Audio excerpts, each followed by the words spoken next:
Hello, I am Mac, at least for a day, and everything is going to be okay. Welcome back to No Man's Sky Prisms. Let's see, am I ready to go explore? Yeah. I'm gonna go find a cool new planet to explore for a while. See what we got in this system. Don't think I've looked at any of the planets here yet.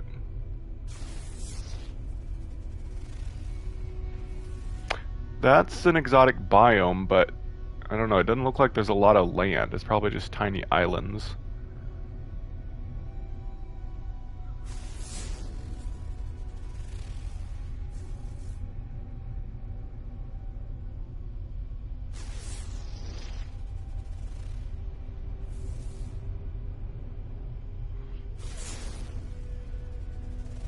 Yeah, let's try in a different star system. Hi, Yam Sam. Another universe change. Just found a good planet. I call any update a universe change. It's not going to be a reset. They're not going to reset the universe anymore.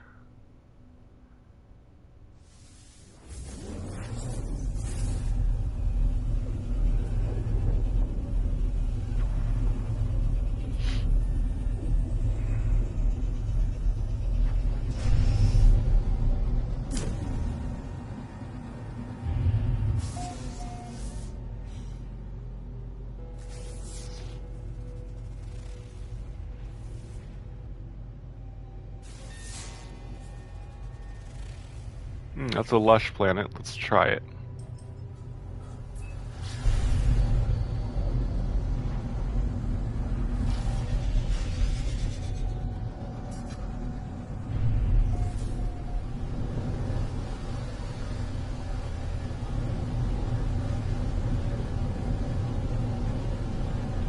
Hi, C.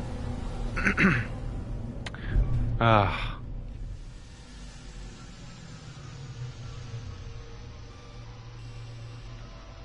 Just gonna change the title of the video. People don't understand what I'm saying.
I'm back.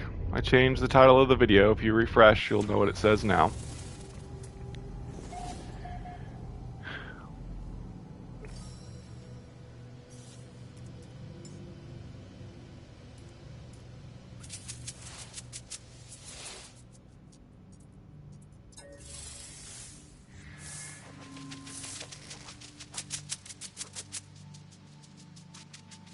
Ooh. Oh, those are probably too small to ride. Or are they? It's the other type of flying creature, the flying worm things. I think these are too small to ride. I need creature pellets. Always running out. Let's feed one of these and see if they're rideable. Yay, it can be ridden. I'm going to dismiss one of my pets so I can get this as a pet too. Yeah, I think Shishi, because I tried having Shishi lay an egg, and when it hatched, it was an invisible creature. It was bugged. I don't think they fixed that, so Alright, where did the flying worm go? Did he fly off already? Darn it. Where'd any of them go? I just have to... Oh, there he is. It's got a plus sign next to the creature I fed. Here we go. Adopt his companion. Yay! Let's try riding him. See... Oh, we gotta feed him.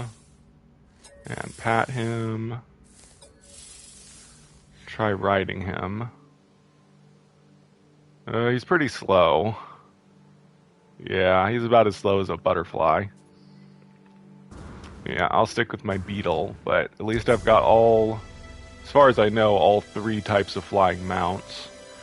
Beetle, butterfly, and worm. There's another type of, oh, I think there might be some others. Like there used to be floating cows with wings, and there's also flying Ewok types with wings. I'll see if I ever find one of those again.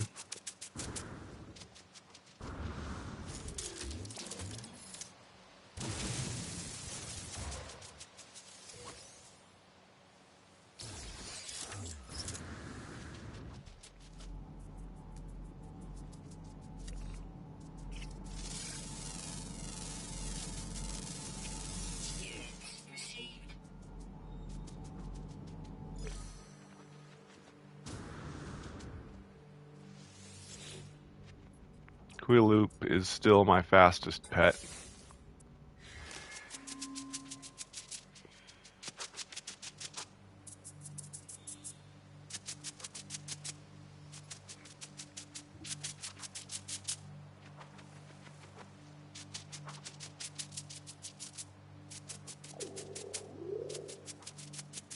What was that sound?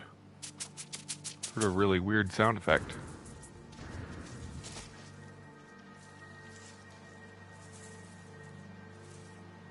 Weird.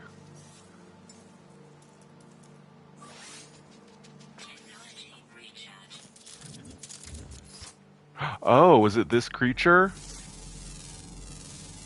Oh, this is so cool. Oh, I think I want this. I want this as a pet. I'm gonna change out some of my pets that I don't use much. Dang.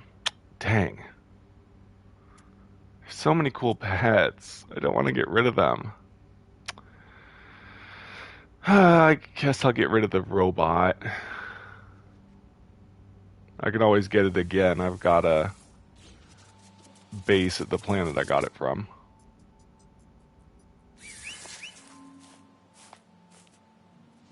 Wait, can you ride on this? No, incompatible. That's fine. I can't wear accessories either. Oh, that's too bad.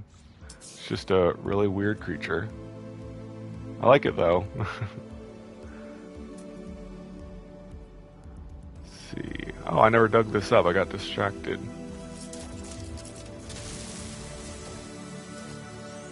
Hi, Thunder. It's been a while. How are you keeping? Really been enjoying your content. Great to see you back more frequently. That's a super cool creature. Thank you. Yeah, it is. Yeah, I just found it. I found it because I heard a really weird noise I think it made. But I need Quilloop, my flying beetle. Nothing can really compete with Quilloop. He's too useful. Well, here's another version of the rolling creature. Let's see, we'll head south. Don't see any tech this direction.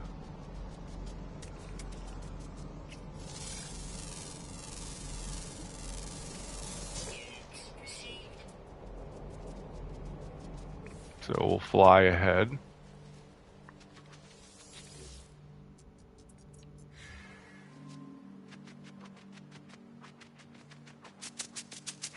Suit creature want explore from up there, will tolerate. He's getting grumpy all of a sudden. He's usually so happy.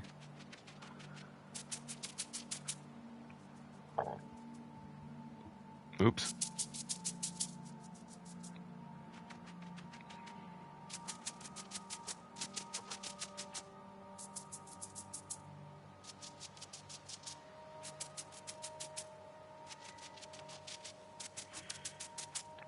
I had a rough few months. Lost my dad to cancer. Oh no. I lost my mom to cancer, I think you know. And my flat was burgled. Oh no. PS4 stolen. Games, DVDs, Blu-rays, clothes, even my fridge. The NMS community have been amazing and helped me out a lot. Oh no. I'm so sorry, Thunder. I didn't know that happened to you. Oh man, that's awful. You lost your dad and you got a burglary. Oh man, I'm so sorry. I've never been burgled. I lost my mom to cancer though. 3 years ago now. Man, I'm really sorry about that.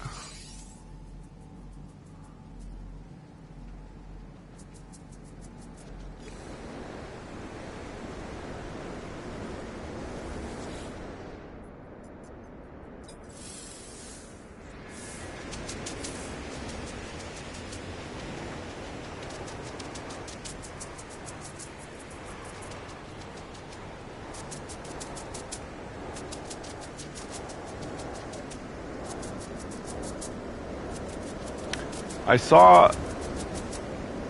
saw a image of someone made a tribute to their dad. Was that you or was that someone else's dad? It's okay, Mac buddy, it's been tough, but without the NMS community, I would have had a breakdown and given up.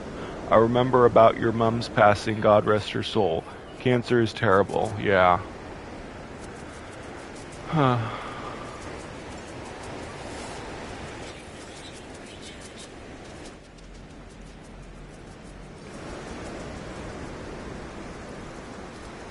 I'm glad the NMS community is helping you cope.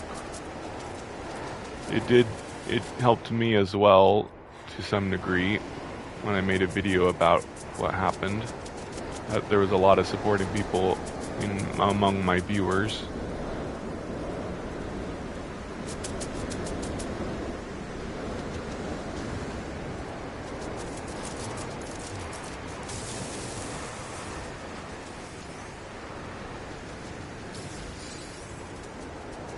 Yeah, that was me, Mac Buddy. Sean shared it. Yeah, I saw that. That was really cool. Someone had built a tribute to my mom. There's still a video up about it. But yeah, that tribute to your dad was really cool. I saw that. I didn't know it was yours. I saw Sean Murray tweet it, but I didn't know it was from you for some reason. I didn't look into who had made it.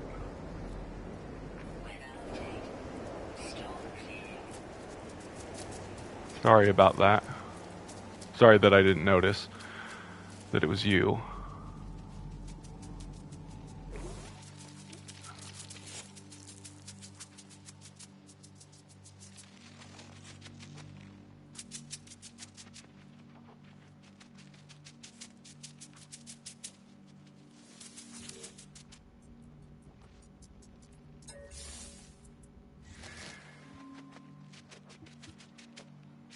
I hope you're able to... Oh, I had someone I know from an NMS Facebook group I've known since 2016, and he donated me a sealed brand new Xbox Series S. Was so choked up. The NMS community is amazing. Oh my gosh, that's great. I'm glad someone was able to replace your console. I was gonna say, I hope you're able to replace the other stuff that was stolen, like your clothes, and your fridge. Man, that sucks losing that stuff.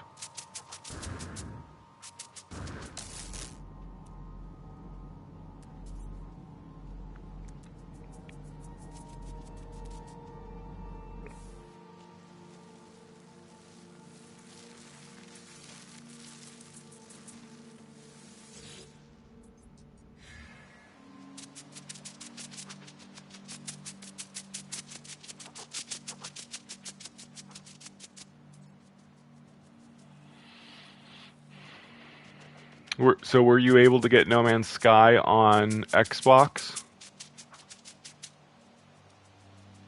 I know it's on Game Pass. I don't know if you do Game Pass.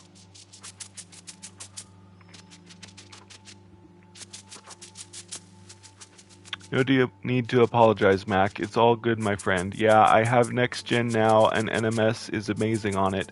The NMS community donated to me via PayPal also, but it's going to cover only necessary things. Good. I'm glad they're able to help you out.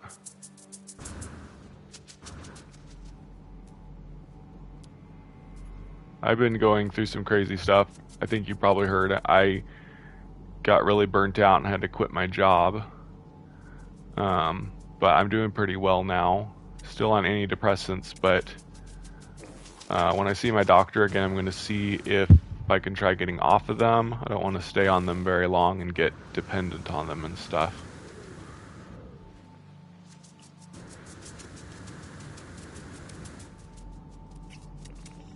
I mean, it's not supposedly addictive, but my brother said that that kind of antidepressant can be hard to get off of. Just because, I don't know, your body will be used to having it, and then when you don't have it, which sounds like addiction to me, but I don't know. I did a video about what's in the update we just got. It's a bug fix, but it fixed some really important things, including the Normandy bug that kept people from getting it. Cool. Thunder said he does do Game Pass. Hey, Rasmus. Wait, are you... Yeah, I remember you, Rasmus. Hey, Mac, long time no see. Congrats with your channel and progress. I have not played NMS for some time now. Maybe I should wait to the next big update. You could. Just don't miss any more expeditions. There's exclusive items that you can only get if you do the expeditions. Expeditions are basically like seasons in Fortnite, to use a bad comparison, but it's like you have to play during that time and complete the objectives in order to get exclusive stuff, like the Golden Vector ship that I have, the Normandy frigate.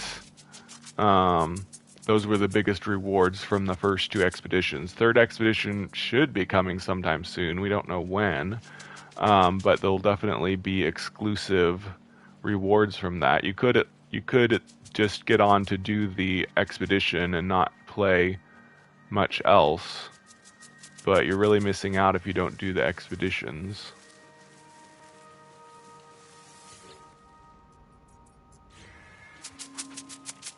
Yeah, I know the feeling, buddy. Ease out of the antidepressants, my friend. A friend I know got addicted to them. I'm sorry to been going through things as well. A break time is needed from work. Yeah, well, your situation is a lot worse than mine, Thunder. I mean, I'm getting a lot of time to relax and enjoy making content and stuff. You lost a parent, which I know how horrible that is, and you had a burglary, which, apart from losing thing, also probably makes you feel less secure and all that. So yeah, you don't need to feel sorry for me. Yeah, you need a lot more help than I do. Yep. Hopefully you'll play the expeditions, Rasmus.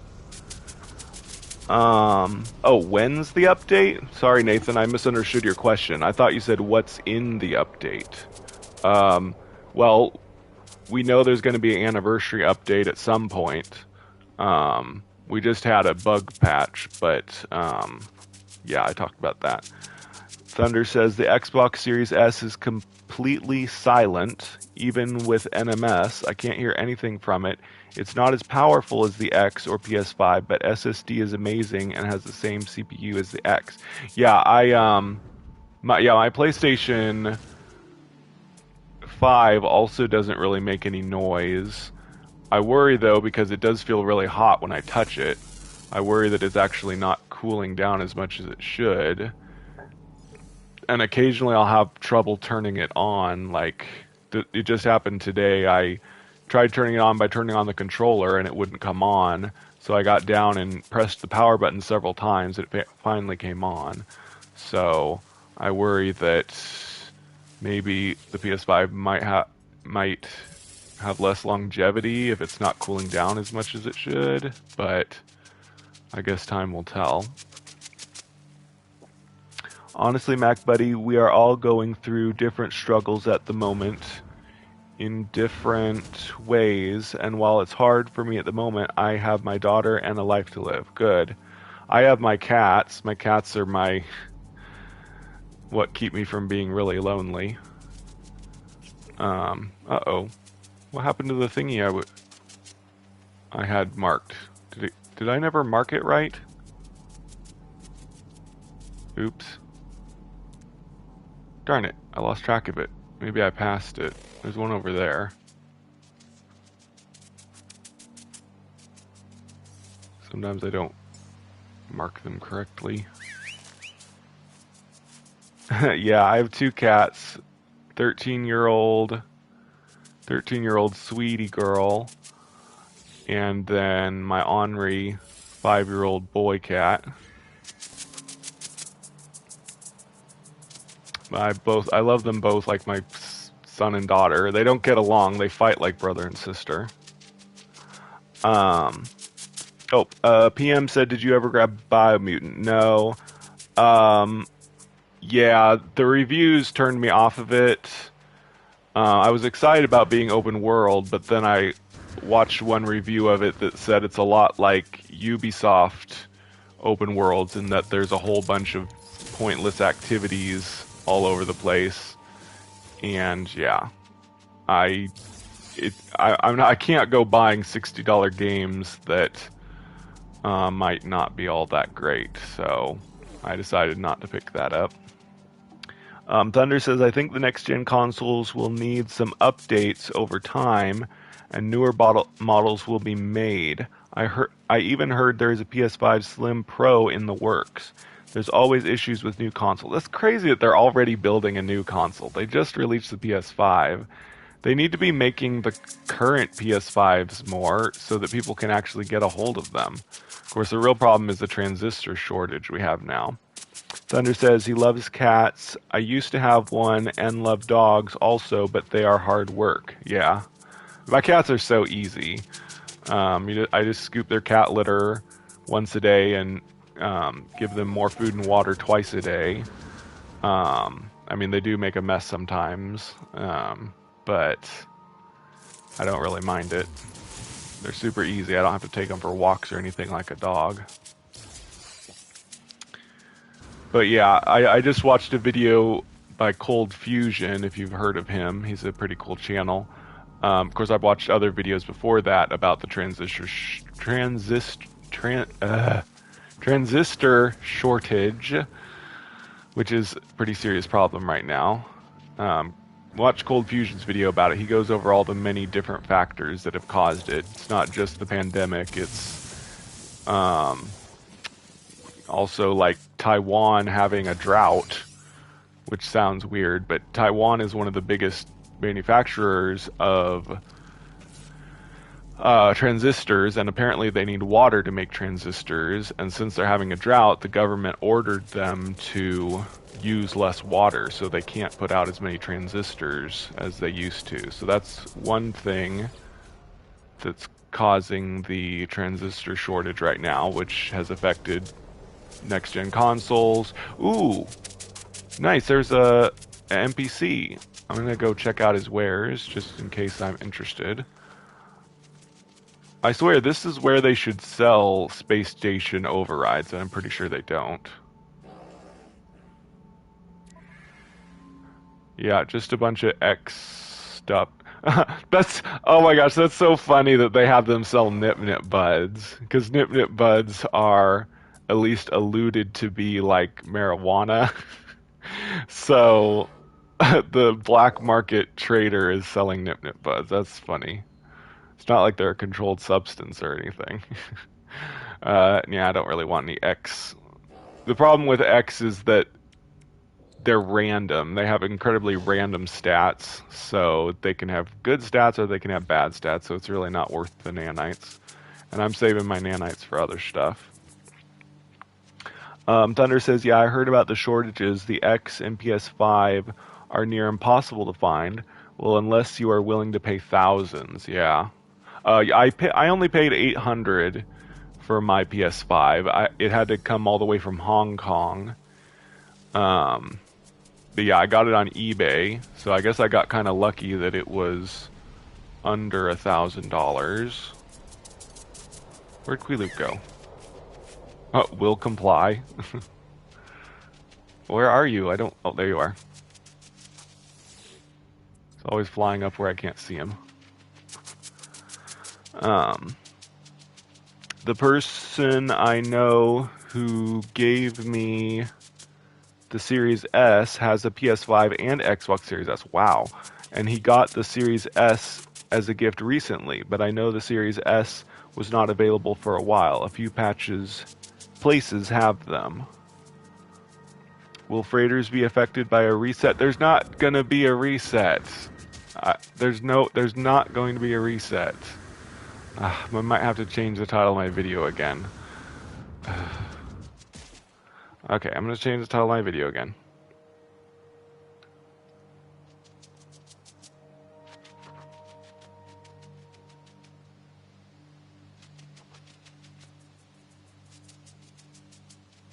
Maybe people will stop thinking that I mean a reset.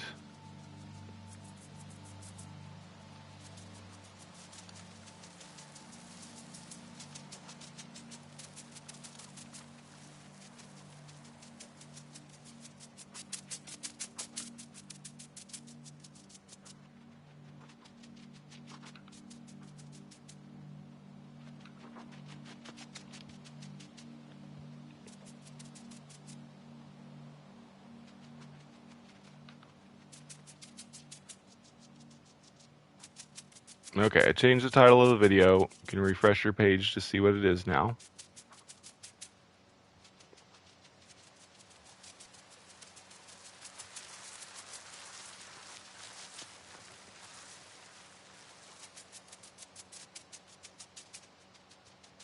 Oh, bye, Rasmus.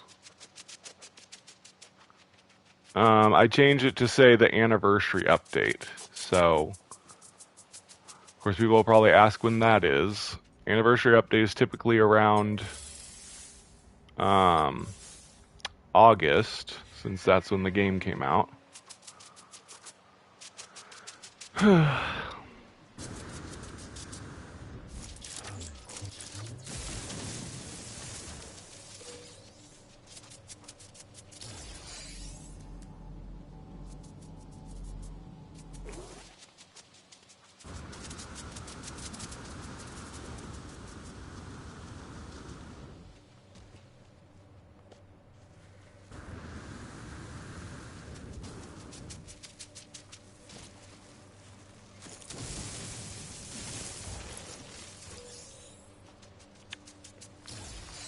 You're welcome. The thing I like about NMS on the Series S is you have a performance and high quality mode. Performance with frame rate lock off, I get average 55 to 60 FPS, and high quality, I get steady 30 FPS. Only thing that I really like is the super short load times.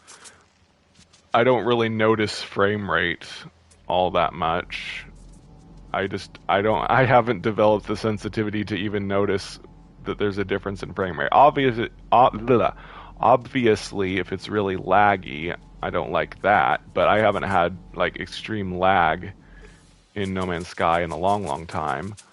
So, yeah, I don't really notice frame rates. I don't have the eyes to notice that sort of thing. I haven't played on PC, I guess, so I haven't gained that sensitivity. The visuals seem fine. Improved to me from PS4 Pro. I played on PS4 Pro for a long time. I didn't really notice a huge difference in the visuals when I changed to PS5. All I really noticed was the much shorter load times, which is definitely a big plus. The load times are amazing. On the Series S, it loads 4 to 5 seconds. The FPS is very nice. On PS4 base, it was really bad at times. Yeah, probably. I think I remember lag back when I was on... well, yeah, there was definitely a lot of lag at times when I was on the base PS4. But that was back when the game hadn't been optimized much. And it was crashed a lot and was laggy for everybody. I think by the next update was when they really... Of course, that... I had the PS4 Pro by the next update, so I don't know exactly when it started to be... I mean, there were crashes all the way up until... I mean, I still crash on the PS4 Pro a lot. I rarely ever crash on the PS5 on No Man's Sky, but I do very occasionally, mainly due to multiplayer and a whole lot of bases being around.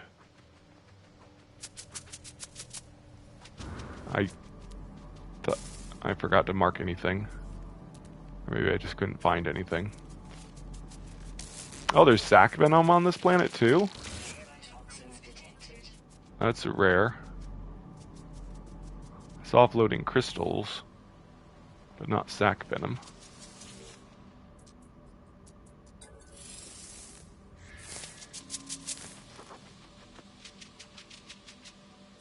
Oops. Enjoying the universe before the anniversary update? What's that mean? Hi Jacob. What should I put my title of my video?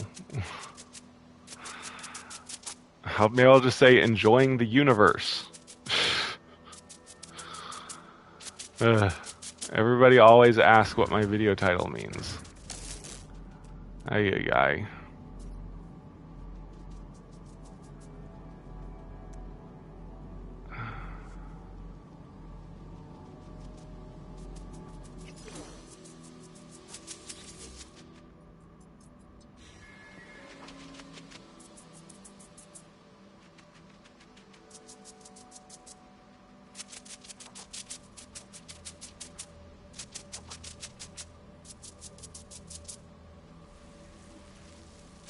I'm just gonna change it to enjoying the universe so people stop asking.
Here we go. Hi Jacob, I think this 5-year anniversary update will be big. Yep, I think so too. Flying around on a bug, yeah.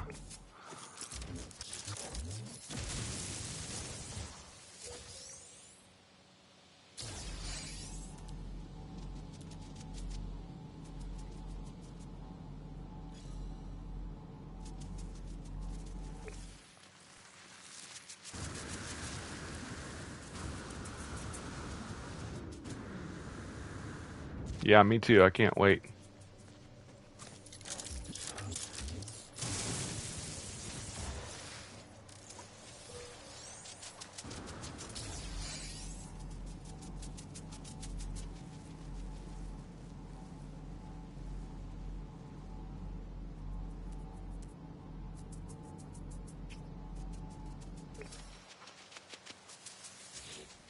Yep. Hi Jacob. He's in my game now.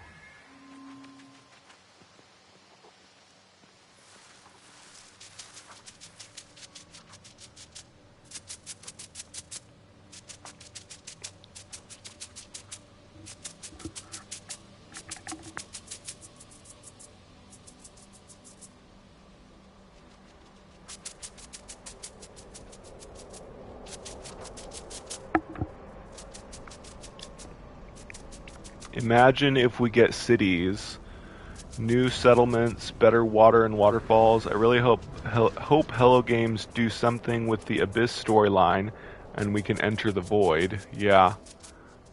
Actually, it was called the Abyss. I mean, did they ever say void? I don't think it was ever called void in No Man's Sky lore. Was there a time that it was called the void? I think that may not have been a thing they ever said. I think it was just the Abyss.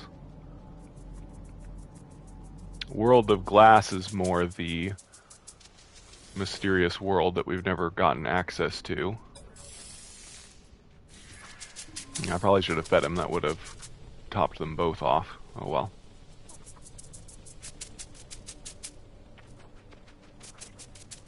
I love that bug. I am chuffed Hello Games allowed us to tame and have them as pets now. Yeah, it's pretty awesome.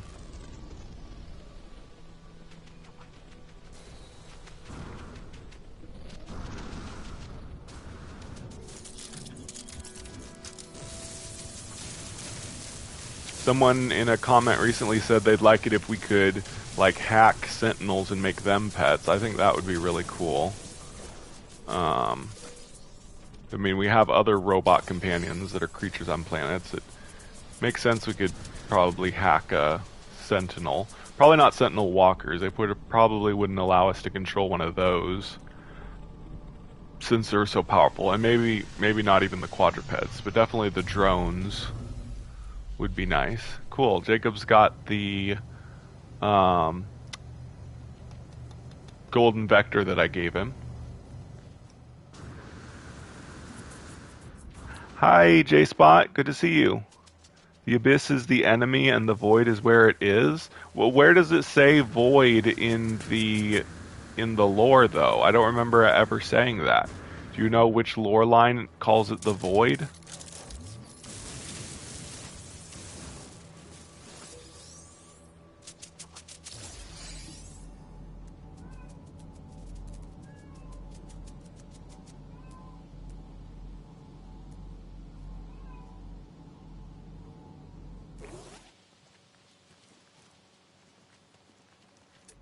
I remember,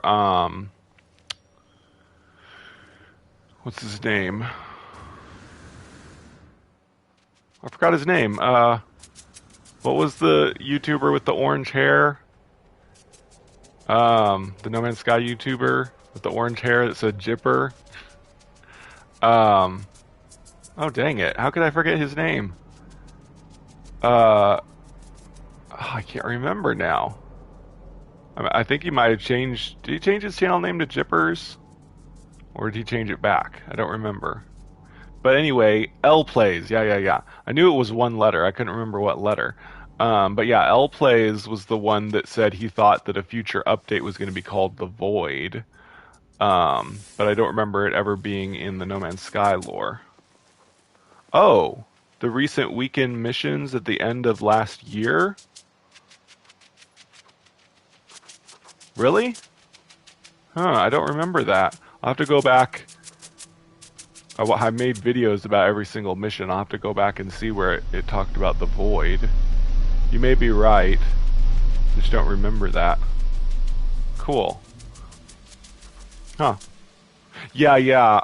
I mean, I'm sure you're right that it said something about a Void because we kept having the weird staticky stuff, the Void that we were basically fighting against by collecting items in that storyline. So yeah, I know what you mean now. I forgot about that.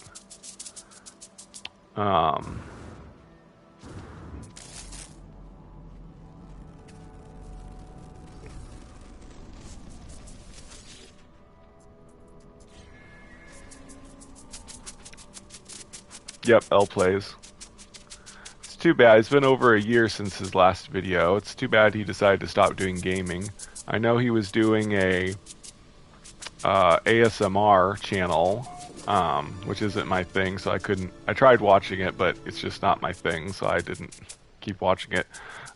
He's been tweeting still, so he's still around in the community. He just isn't doing any No Man's Sky videos, sadly. So, oh well. Yes, there were talk of the worlds from the E3 trailers and Corvax Prime. I remember we got hyped thinking we would see those worlds. I hope Hello Games do something with the center also. Yep. Yeah, it'd be nice if somehow the center would change. Um, like, it could be as simple as instead of immediately going to the next galaxy when we enter the center, instead you would warp to a star system with no planets and just an Atlas station, and it would be the Atlas station that's supposedly at the center of the universe. That's in the lore of the Atlas Rises storyline. That, in fact, supposedly you're at the portal. Supposedly takes you to the Atlas station at the center of the universe at the end of the Atlas Rises storyline. And if you choose not to go to another galaxy, it says that the Atlas will still be waiting for you at the center of the universe, of the galaxy. So supposedly there's an Atlas station there, but they don't have us go to it when we enter the center. So I think they should change it so that there's a star system with no planets and just an Atlas station for us to land in, and there we can choose whether to reset and go to the next galaxy, or we can choose not to and just stay where we are. So I think that's all they should really do, just to complete how the lore says the center of the universe is. And then it would seem a little bit cooler, because at least you're going to a somewhat unique Atlas station at the center of the galaxy. Thanks. Thunder says he loves that idea. Great stuff.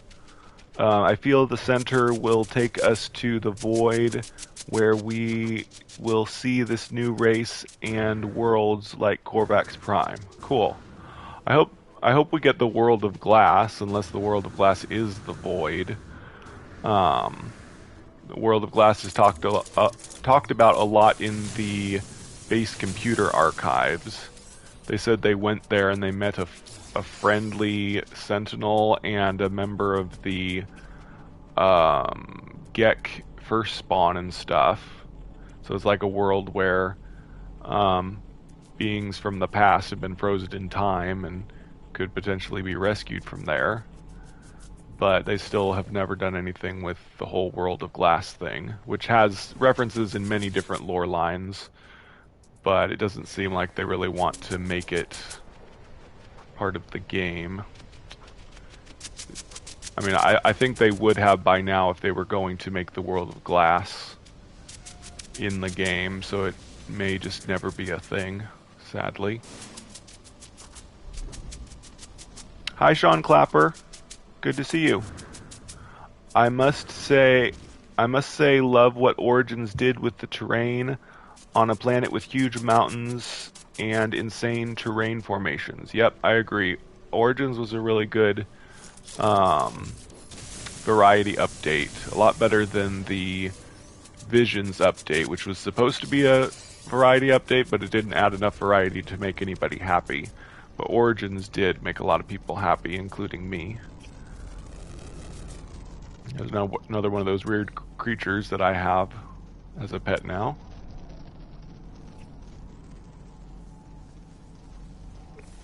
I don't see any more tech right now.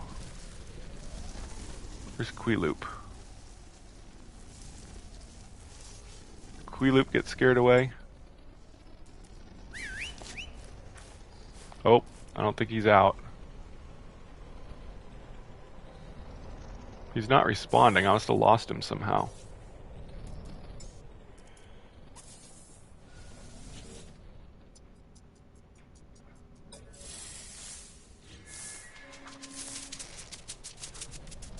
Okay.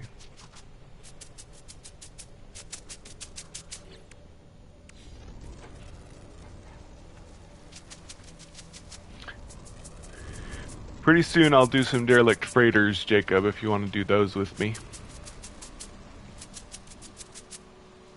Agreed, Visions was average at best. Origins was an amazing variation update, considering they didn't do a full reset. Yeah, I think Prisms is about the same size as the Visions update. It doesn't really add a lot of gameplay, except for the flying mounts, which is pretty awesome. Um, Probably the reason why people like the Prism so much, as opposed to the Visions update, is probably the flying mounts. That was a pretty big change to how you can play the game. Still don't see any.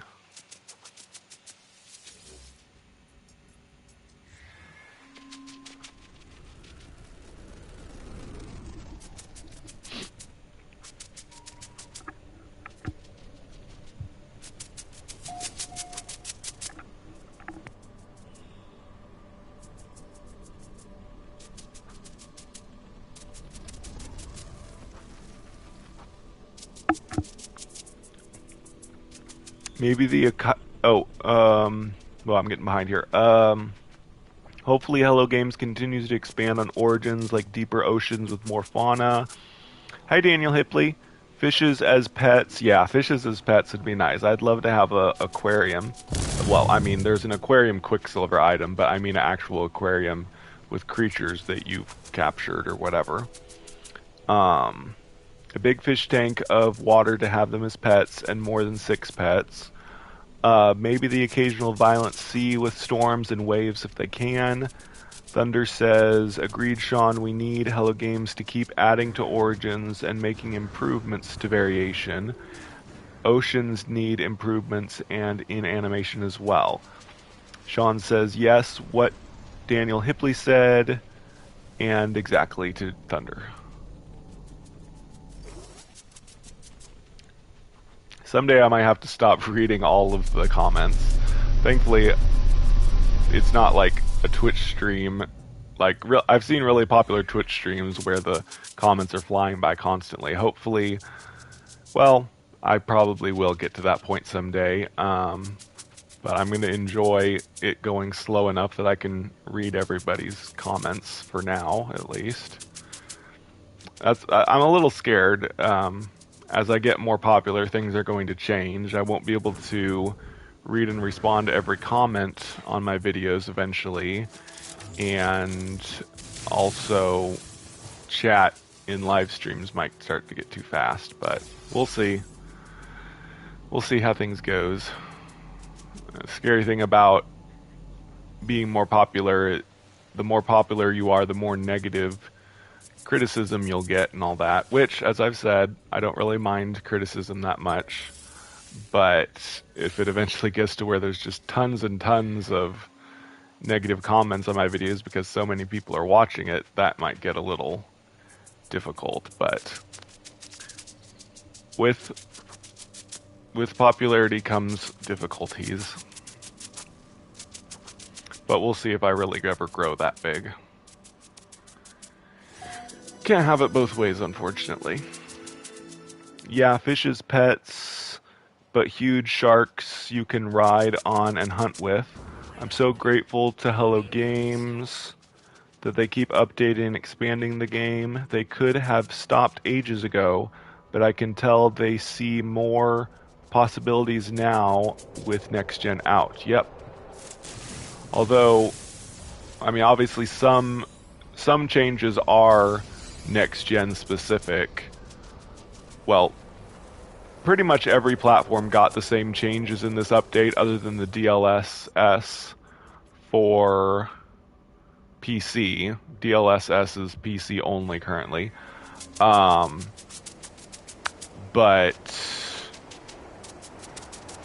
didn't I mark something?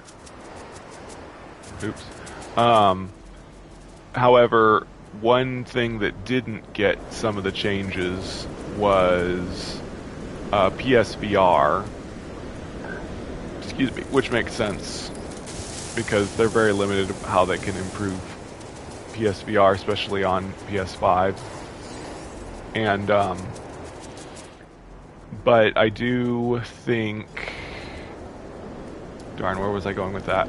Oh yeah, since we're getting a PSVR 2 eventually, we'll eventually get all the changes on PlayStation VR if you have the PSVR 2, whenever that comes out.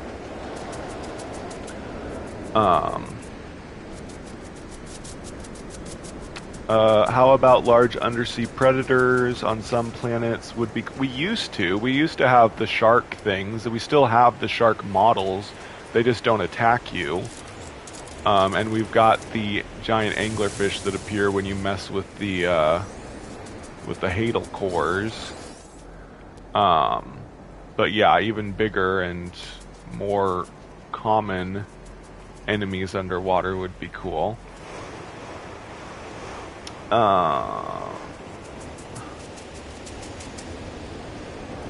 Agreed, I have 5 games for the price of 1. I never thought Hello Games would take it so far. Talk about a comeback. Yep.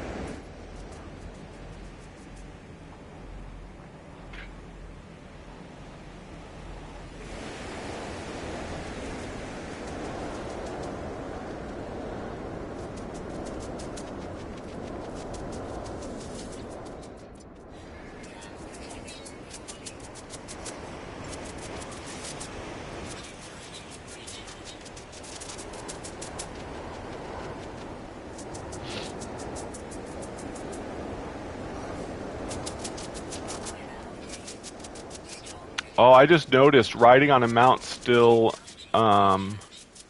wait. It stopped.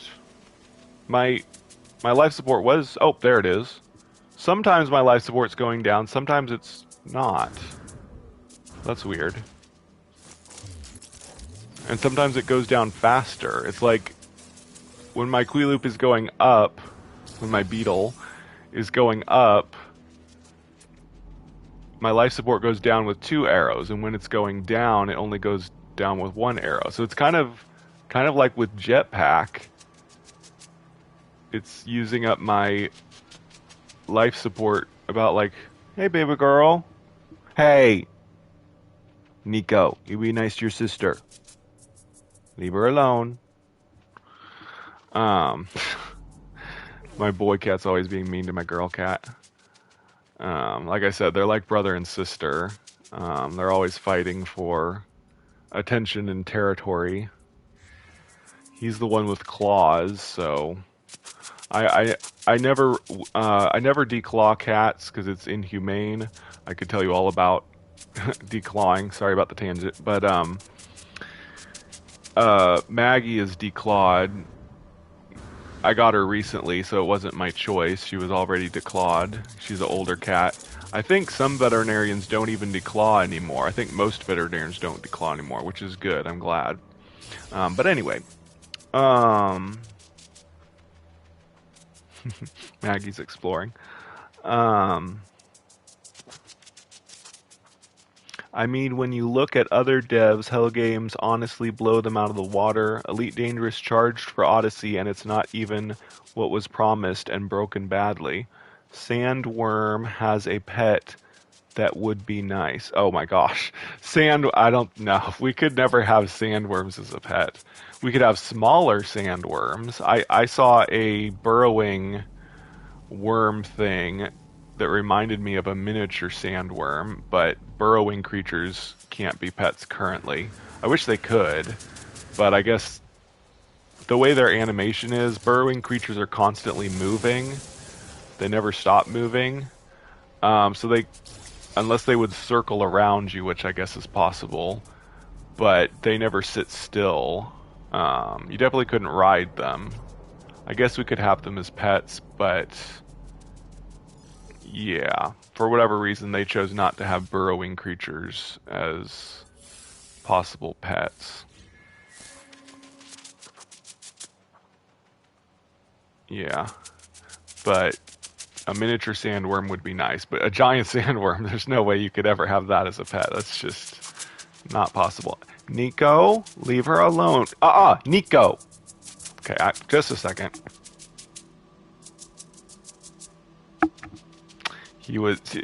Maggie was in the closet and Nico was sneaking up to the closet. He was going to attack her. Yeah, you be nice. Anyway. Sorry, my cats are my kids. I have to take care of my kids, make sure they're being nice to each other. Thank you, Nico. Thank you for leaving her alone. What? I just marked a thing. Where'd it go? Sometimes it doesn't keep. None of my 3 cats are declawed, and for the same reason. Yep. Declawing is inhumane. It's basically cutting their toes off and causes arthritis and other discomfort. So yeah, never gonna declaw a cat ever again. Well, I mean, I've never had a cat declawed. My parents did, I think. I mean, we had declawed cats when I was a kid. I can't remember if we got them that way or if they had them declawed. Anyway.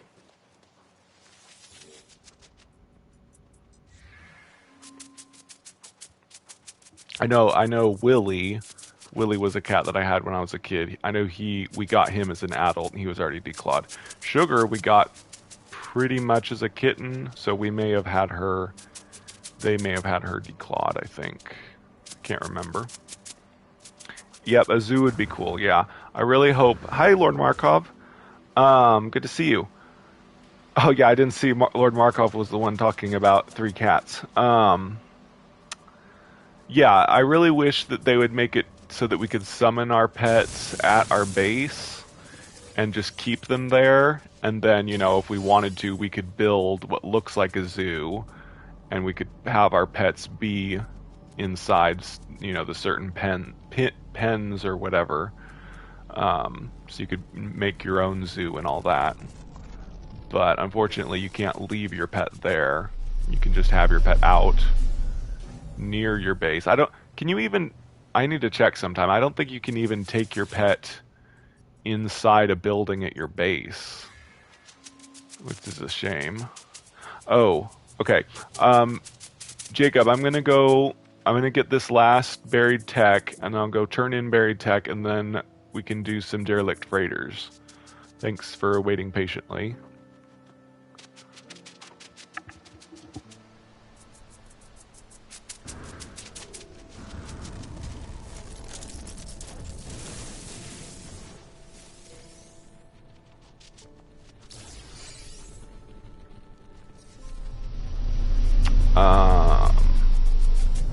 Yeah, okay. I'm gonna call my ship.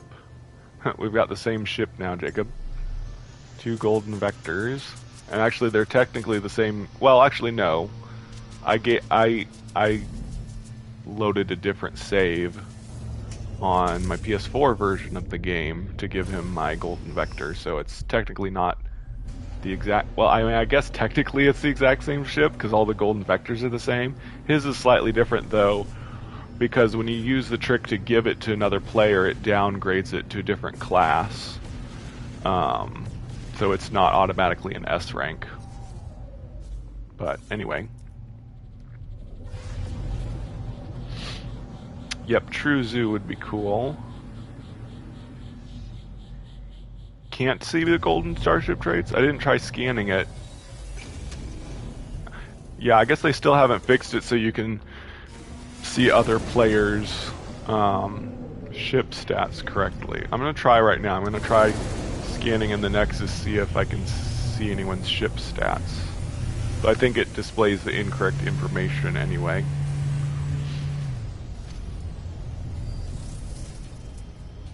Let's see. Yep. It doesn't show player ship stats. It just says class fighter. Hauler. Yeah, that's too bad. Can't see player stats. They tried doing it, but it didn't work right, so I guess they decided to just take it out entirely. Thankfully you can see NPC ship stats, but for some reason player ship stats doesn't work right. So how are we going? We're about halfway through phase 2 of the Quicksilver items. But I need to go... Yeah, so now I'll get to see if the bug was fixed so that I can see my salvage data inventory. So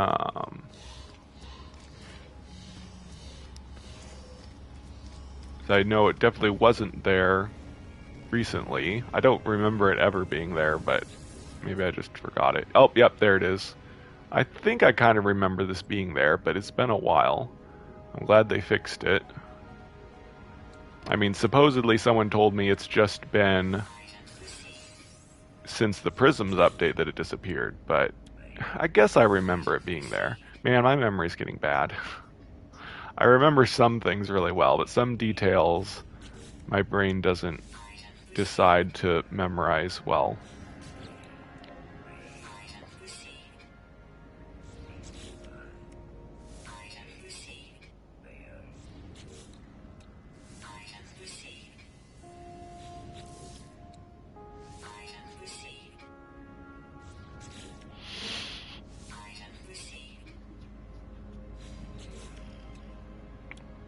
See, we've got all that.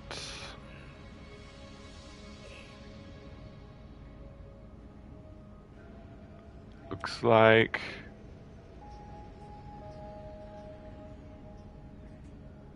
I think I'll do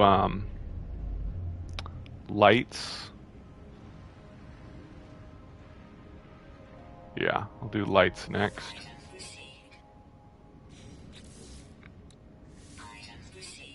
I might finish it now because most of the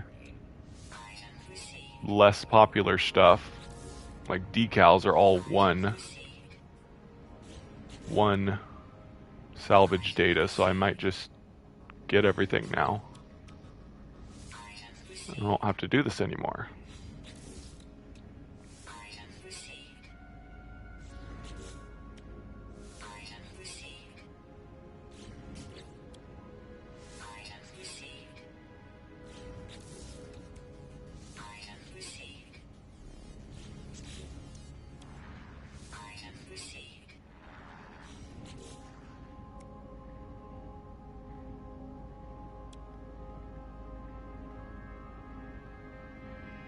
Alright, now I'll do these.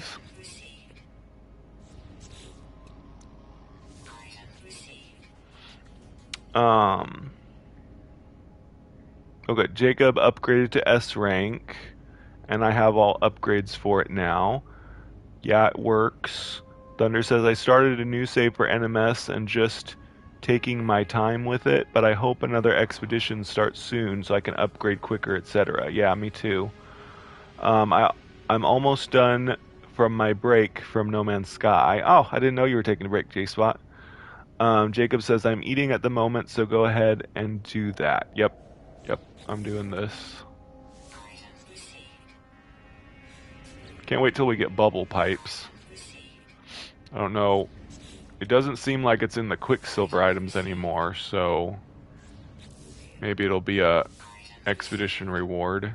Although it's kind of bad if something's an expedition reward, because that means that people can't get it if they miss the expedition. I don't really like that. I hope they eventually make a way for you to still get past expedition rewards, or make them be rewards again in subsequent missions, like give the golden vector as like a phase 1 or phase 2 reward in a later expedition, and then have some new reward for the final reward and all that. But I'm afraid they're not going to do that. Alright, time to do all the decorations.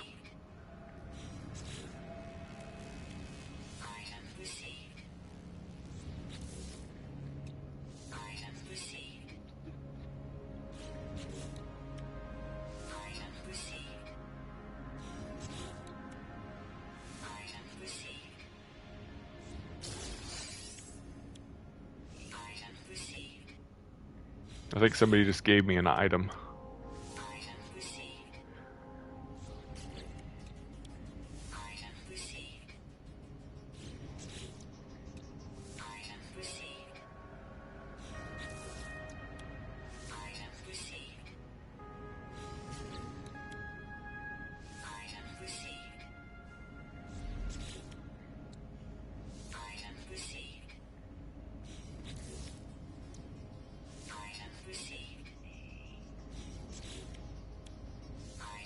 My goodness.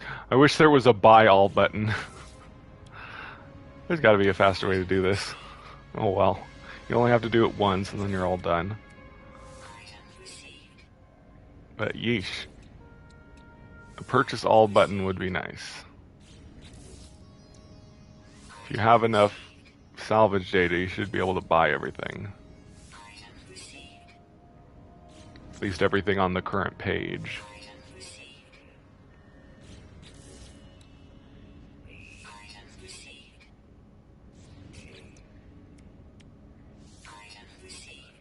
Okay, almost done. Oh gosh, I forgot about this page. This page and then decals. I think I'll have enough. I may run out of salvage data, we'll see.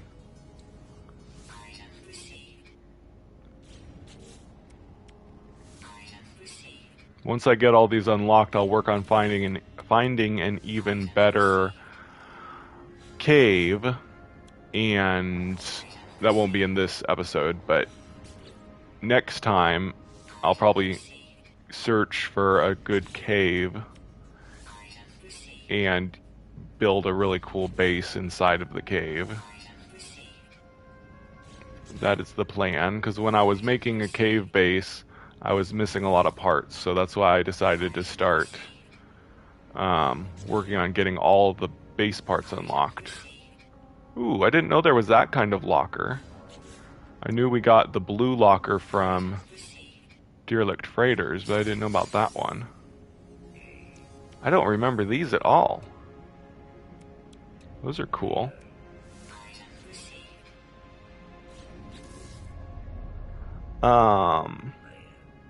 Thunder said, "True, Mac, good point. Because I was on PS4, I lost thousands of hours on it and have no history on Xbox.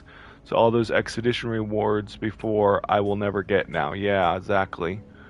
They shouldn't make you back out every purchase. Well, you don't. Well, I mean, you kind of back out, I guess. I mean, it's not as bad as the other ones. The other NPCs, when you buy something, you back out completely and you have to interact with them again. Thankfully, this one doesn't completely exit the menu. But yeah, you have to wait as it unveils the thing you just bought. Be nice if you could just, you know, click all of these and get them and not show you over and over what you just got. I think I'm going to run out. I may have to get a few more next time. They shouldn't... Oh yeah, I already read that. Ooh, some of the stuff is pretty important. You can actually make items with the barrel fabricator and crate fabricator. Alright. I think I'm going to be just short. I remember when these decals used to be rewards for visiting other players' bases. When base share was first added, that was the special thing. You know, this is back before we had any other community events, but a special new collecting thing was visiting other players' bases. And back then it was super hard to find a player base because we didn't even have portals. Only way you could visit another player's base was travel to a certain star system in space, which took tons of warps, in order to like find a hub or someplace else where a player was. Man, hard to believe how far we've come and how much easier it is to get around than it used to be. I traveled all the way across the galaxy to visit a player's base to get these decals, and now you can just buy them for one salvage data, but that's the way of things. So hopefully someday they'll give expedition rewards an easier way. You could purchase them, not with real money, but purchase them with Quicksilver or something, I don't know. Oop, yep, I ran out. So there's a few more decals I gotta get next time, and then I'll be all done with base parts. Let me check the guys for nanites. I don't think I've got any more milestones, but I'll check.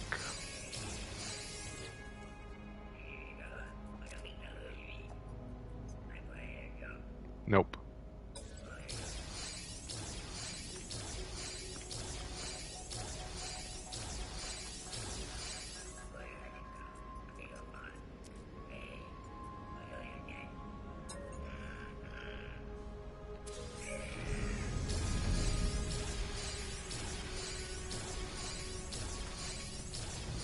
Nice. Somebody's got their pet out.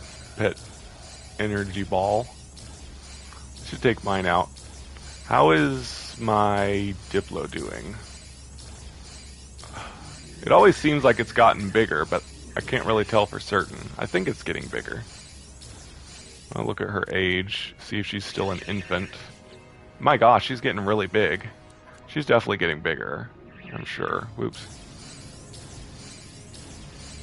I wish I could ride on her in the Nexus. Let's see.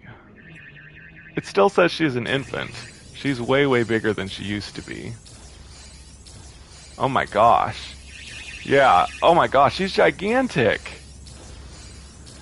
She's getting so big. My little baby's growing up. Oh my gosh, I've got so many base parts. It's taking forever for them to appear. But what is that? Oh yeah, that's that little robot. How much nanites did I get? Oh wow, over 1,000 for planets. Okay, I'll be right back. I need to... I'll be right back, and then we'll do a derelict freighter. Oh yeah, thanks.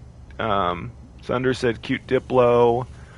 Daniel says use black holes. Yeah, using black holes was one way you could get closer to where you need to go. Okay, I'll be right back.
Really? It only takes 5 days for a pet to get full grown? That's cool. Alright. I'm going to warp to a distant star so that maybe we can get a biological derelict freighter so that Jacob can enjoy killing lots of stuff. Hopefully you can follow me to where I'm going, Jacob. I'm not trying to escape from you, I'm just trying to warp somewhere far enough that the... See, because I've been in this area for a long time, and the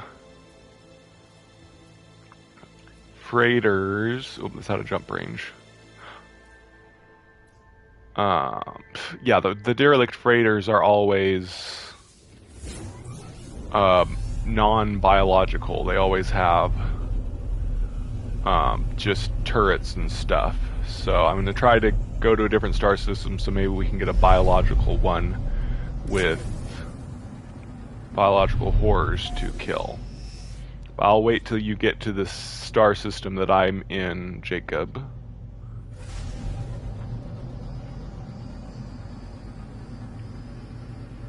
I'll stop in the space station. Oh! Yeah, I better make sure I've got space. I mean... Probably okay on space. Yeah, I don't really need to clear anything out, but I should save before we start. You having any trouble finding where I am, Jacob?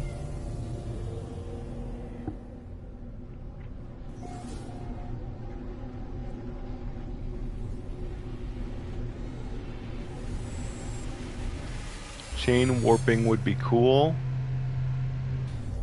What do you mean? Like, yeah, it would be cool if we could use all of our fuel to go the max distance that we could go. Instead of warping and using a tiny bit of our fuel, just let us keep warping without, like, warp, stop at a star, warp again, warp, and not just automatically warp as far as it can with all of its fuel. That would make sense, but it's just not the way the game is. Not the way the game... Okay, good. Jacob's here. So I'm gonna go get the derelict freighter. Oh my gosh! That's a cool exotic ship. You don't see them very often. Alright. Time to go. I can't guarantee we're gonna get a biological horror one, but at least after warping to a different star cluster, we've got a chance. Lord Markov says if he does have trouble, he can enter the anomaly and then leave to your system. Yeah, I like that feature. Although, for some reason I haven't noticed it. When I've been in other people's groups, it hasn't been asking, but maybe that's just because people always jump into my group. And yeah, I guess that's only something that happens when you jump into someone else's game. That would make sense because you didn't come from somewhere. You jumped into their game. I don't know. That's probably why I never see that offered to me anymore.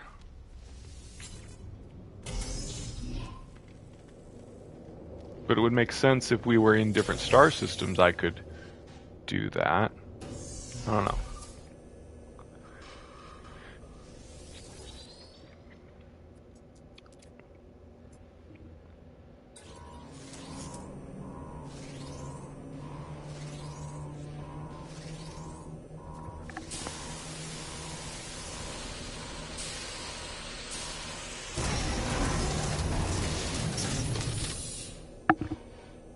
Okay. Uh-oh, I'm gonna sneeze.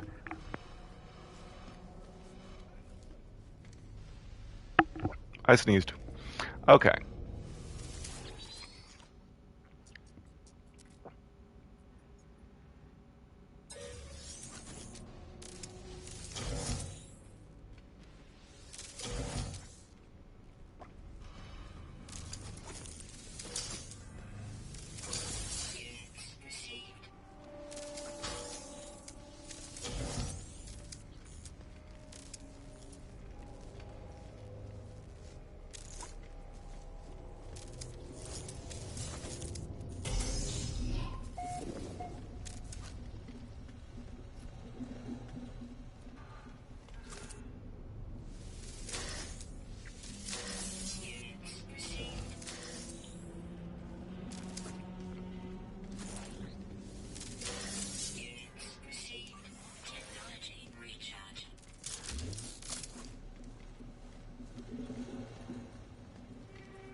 Okay, now we'll find out what type of freighter this is. Nope, it's not biological. Sorry. I tried, Jacob. We'll try warping far again. On the next one, maybe we'll get a biological horror one.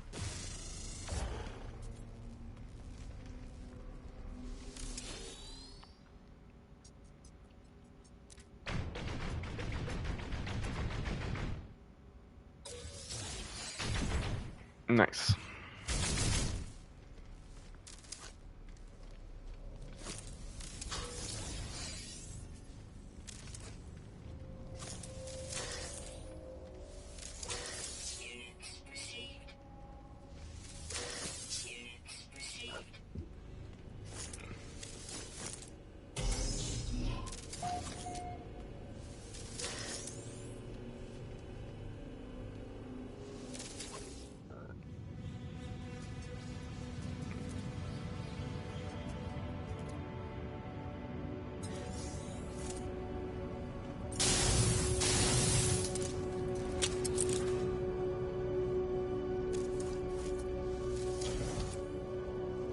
I've never been able to use an exploding barrel to kill something. I rarely ever try. It'd be cool if I could ever manage that.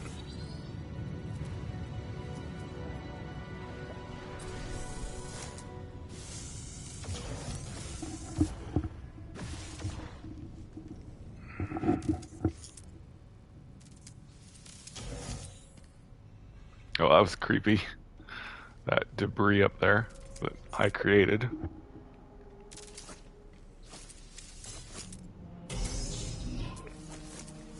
Make sure I didn't miss something. Oh, I did.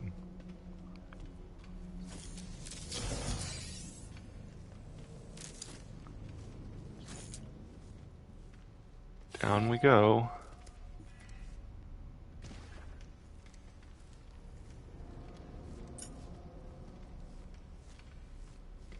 Never... Yeah, I guess the ceiling does look like that usually.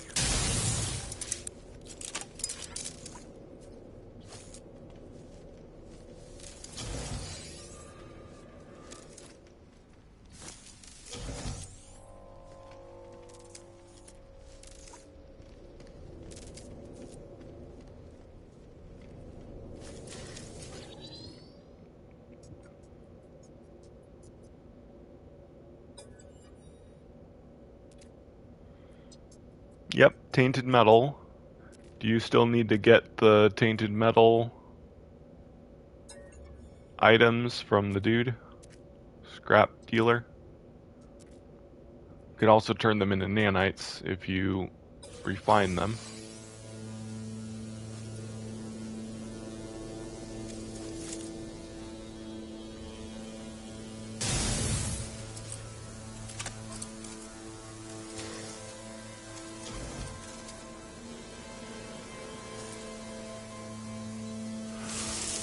What? Oh.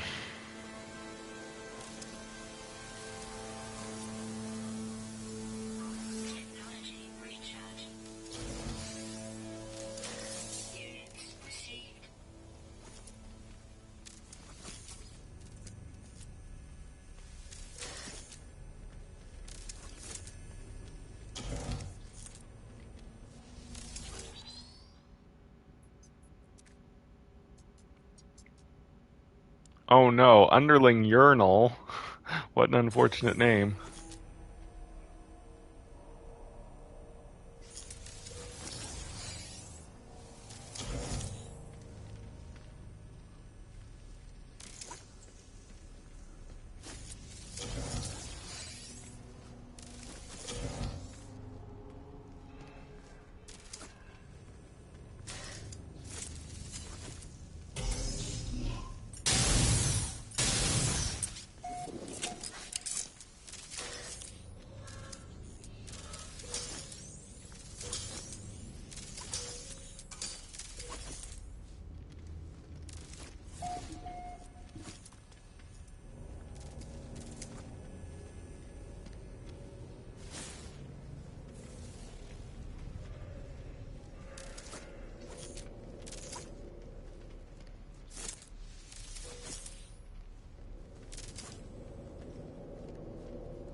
Okay, I'm heading down. Jacob.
Nice, you got a new building part.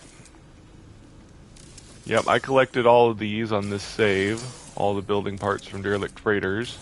I've got a big build of them in my freighter, which I never go back and look at. I should do that sometime. Yeah, last terminal, or one of the other terminal is in here.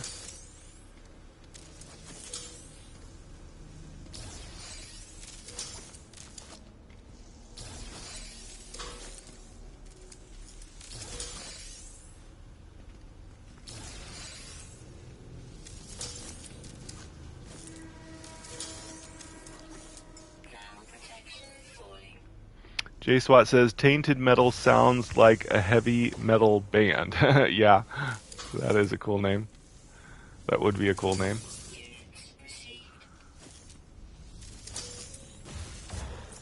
What is it tainted by, anyway? Let me look at the...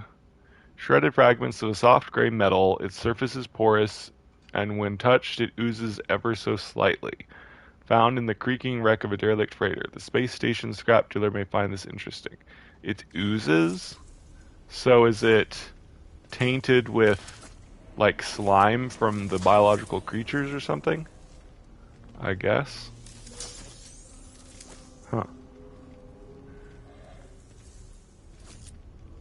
Never occurred to me why they were actually tainted. Or what it was tainted with.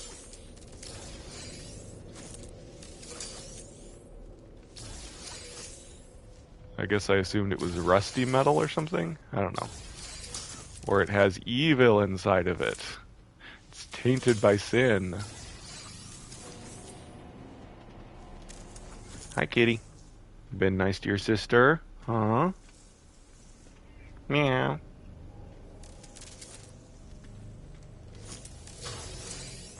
It's funny, whenever he does something mean to his sister, he looks at me because he knows he's going to be in trouble. He looks at me with a guilty look on his face.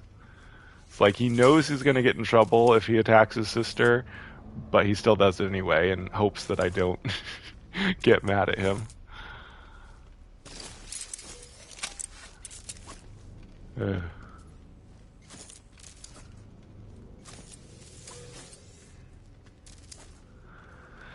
Naughty boy.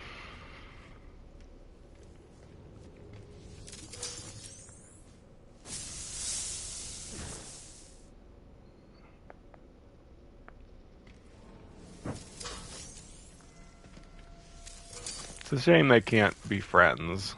I think Maggie wants to, like, he'll be sitting looking out the back glass door, and Maggie will come up and sit right next to him, and he'll just ignore her.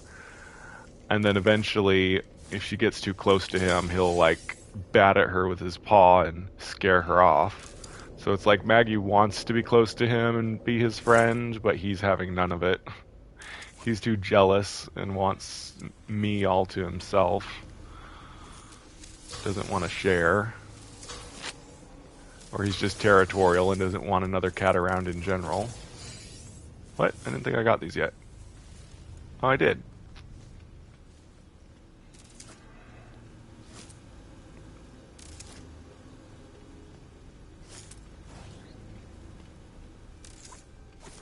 Nope, that's the way I came. Oh yeah, I need to get this terminal. I still love you though, buddy, even though you're mean to your sister.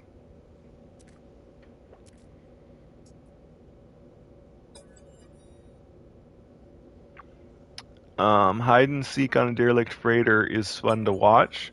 Cool, do some people do that? I mean, you'd have to turn off the ability to see each other's icons. And then yeah, you could hide. I've said it before, but I would love to do...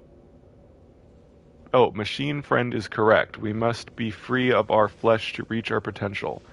Metal and light, holy metal and holy light. It will free me, free all Gek. I don't know if I've read that one before. I wish I would have been paying attention. Oh well.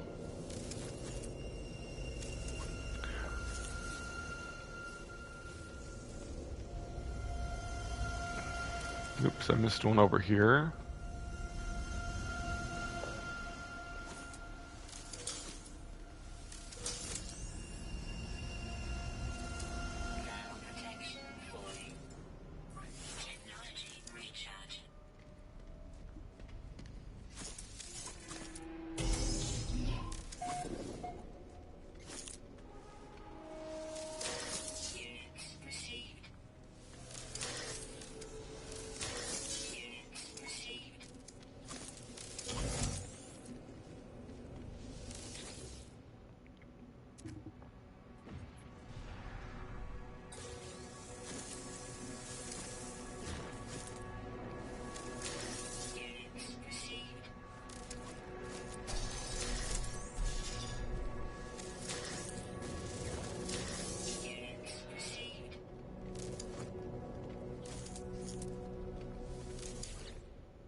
Okay, I think that's everything.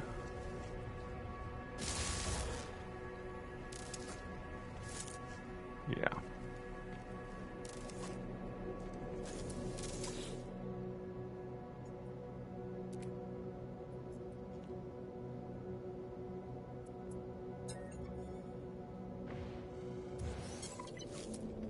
Nanites are like transistors, I think. So much technology needs transistors. It seems like all technology in No Man's Sky contains nanites. Or is used to buy technology.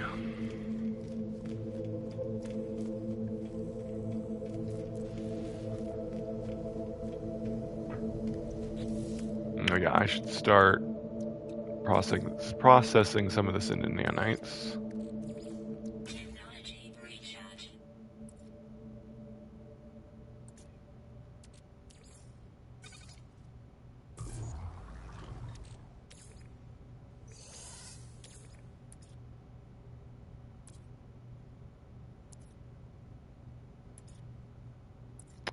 I didn't get any Hadal cores?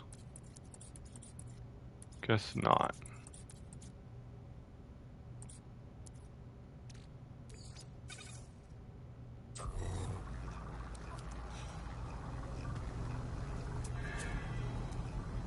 Yeah, can't see his stats on his fighter.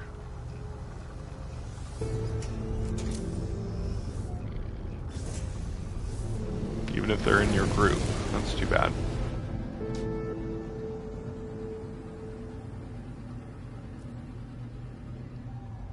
Oh, wrong icon. Need the space station.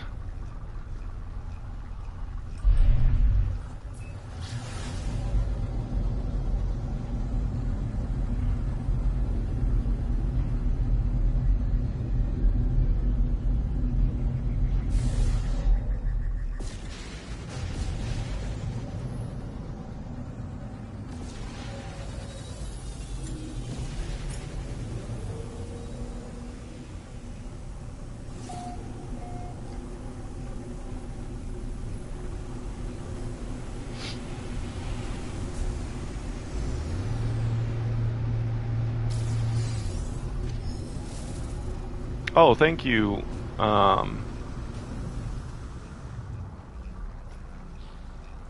Jacob. Thank you for the larval cores.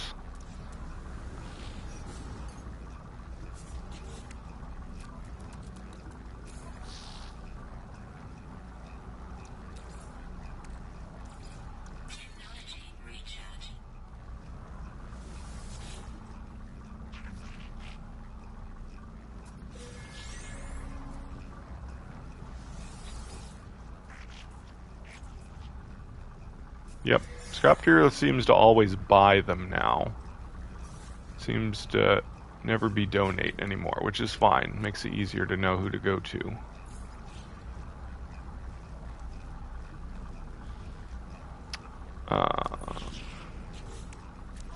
Should have some tech to sell.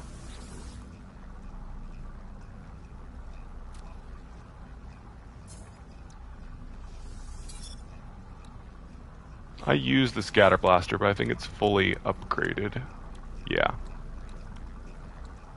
I don't need that.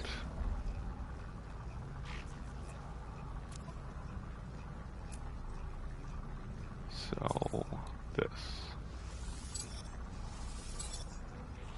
Nice, only 10k nanites to go, and I can finally upgrade this multi-tool to S rank. Sweetness. I love this multi-tool, it's so cool looking. Alright, let's sell some other junk. Then we'll go to another star system, do another freighter.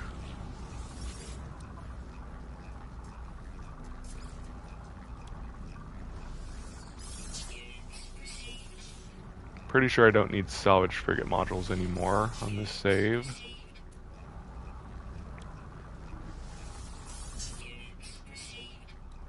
Oh yeah, the larval core. It's just about done, I'll wait.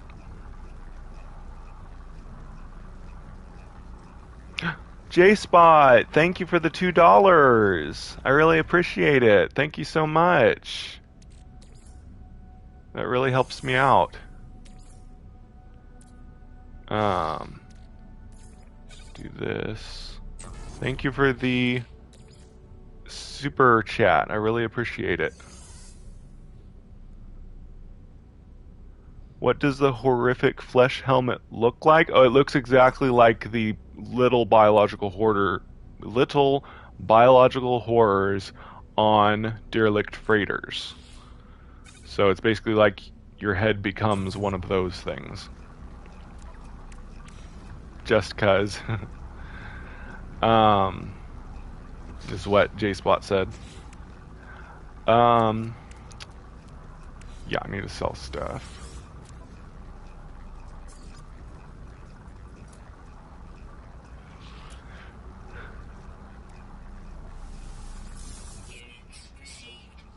I don't really need these. Can always make more.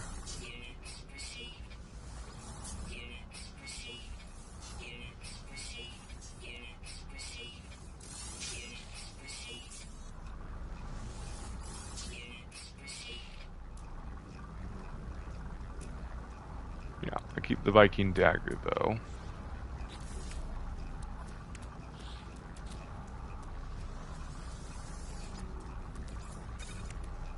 Okay. Alright, I'm gonna warp to another star cluster, see if we can get a biological horror type derelict freighter.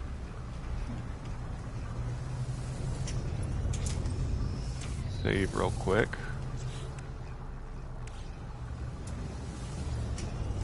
I think I want to push to get 50,000 nanites in this episode so that I can finally upgrade my multi-tool to S rank. Since I've got Jacob helping, it'll help the derelict freighters go faster.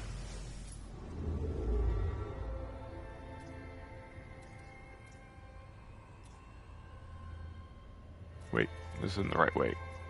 Going towards the center. As far as I can.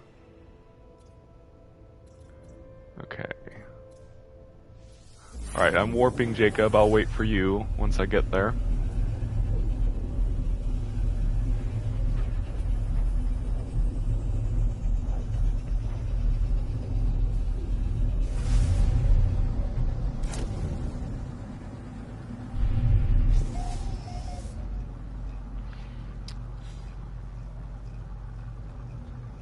Alright.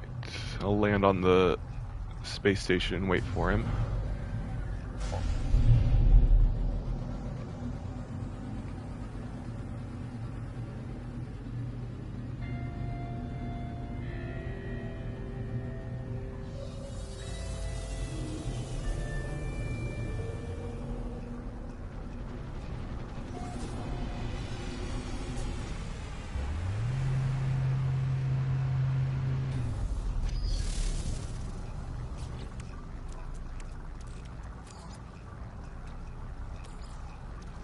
Oh, when you load, it seems to reset your Maybe not. That seems a bit much, so I don't think it reset it. One time though, it's when I loaded into another star system, it seemed to reset the progress on my um, refiner, my personal refiner.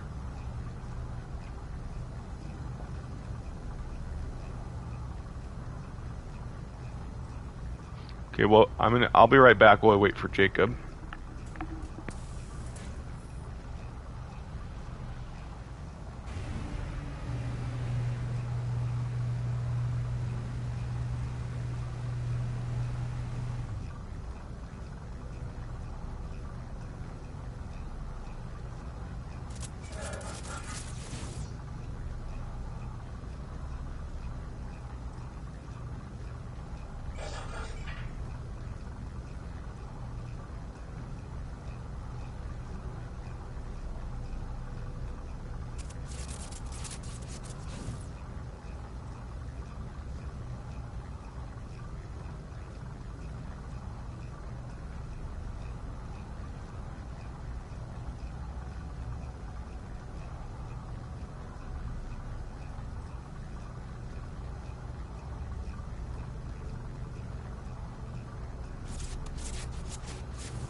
There we go. Now Jacob's here.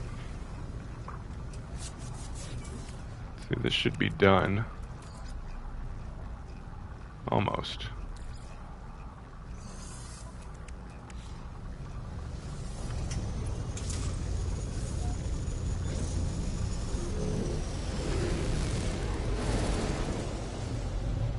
JSpot says, I made a bunch of nanites from refining gold and silver to platinum to nanites, also by making mystery stew. Nice. Yeah, there's tons of ways to make nanites now.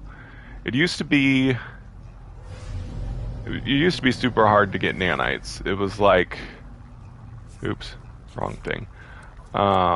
Used to be only like certain devices that you interacted with would give you nanites. Basically all the devices we used to get just straight up blueprints from. Used to be you just get all the blueprints by interacting with certain devices and stuff. Then they changed it so that those devices gave nanites. And then over time they added more and more ways to get nanites, like selling, procedural upgrades, which is another new thing they added later, and you know, all the different ways that we can make nanites now, which is pretty cool. And of course they've added new things to use nanites for, like upgrading ships and multi-tools and freighters. No, freighters don't use nanites at all, I don't think. There is some stuff. I think buying colors you have to spend nanites on your freighter. So yeah, they've added a whole bunch of stuff that we can buy with nanites now, and lots of new ways to get them, including derelict freighters and scrapping ships, etc., etc. But it is arduous. Oh yeah. Yeah, there's lots of different ways. If you don't like one way, you can try getting nanites another way. Oh, it's a science lab type, so it might not be biological still. That's too bad. Yeah, I don't think science lab type ever has an infestation of biological horrors, which doesn't make sense. You'd think... I could be wrong. I'll probably be proved wrong when we go through the next door, but You would think that labs would be the most likely to have an outbreak because that's where they appear to be studying the biological horrors. You know, it'd be really interesting if there was lore that said that these were like biological horrors that they experimented on. Like the green ones are natural, and then they experimented and created the little pink ones or something. That would be interesting.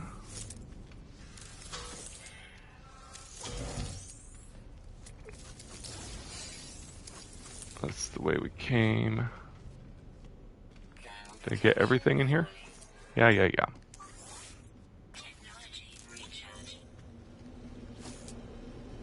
think I got all the data pads. Nope, I missed one.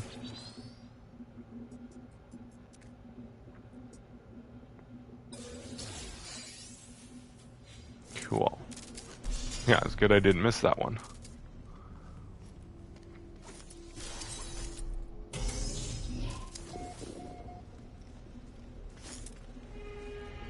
What? This is a dead end. Where is the way forward? I missed it somewhere. Oh, here it is.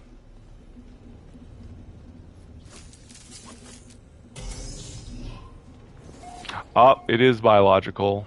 So, yeah, science labs can be biological. I was wrong. Oh. Yay, so we finally got to fight biological horrors. Guess we'll stay in this star cluster. I'll probably be doing at least one more derelict freighter to get to 50,000 nanites today. I'm so close to my goal.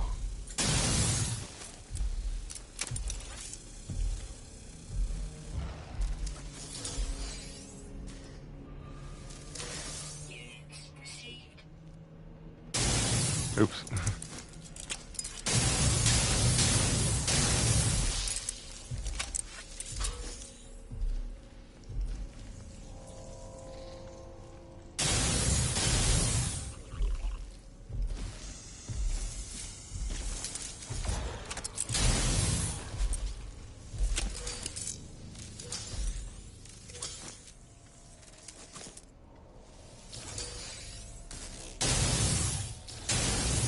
Jacob? You just gonna stand there?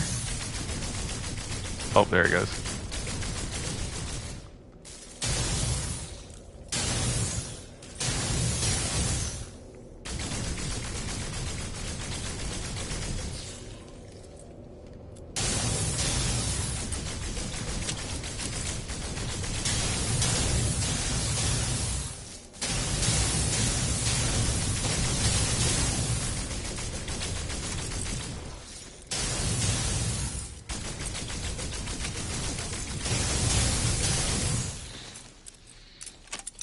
I really wish we could ask Hello Games why they didn't add the flamethrower into the game officially. We know it existed, but they never completed it, sadly.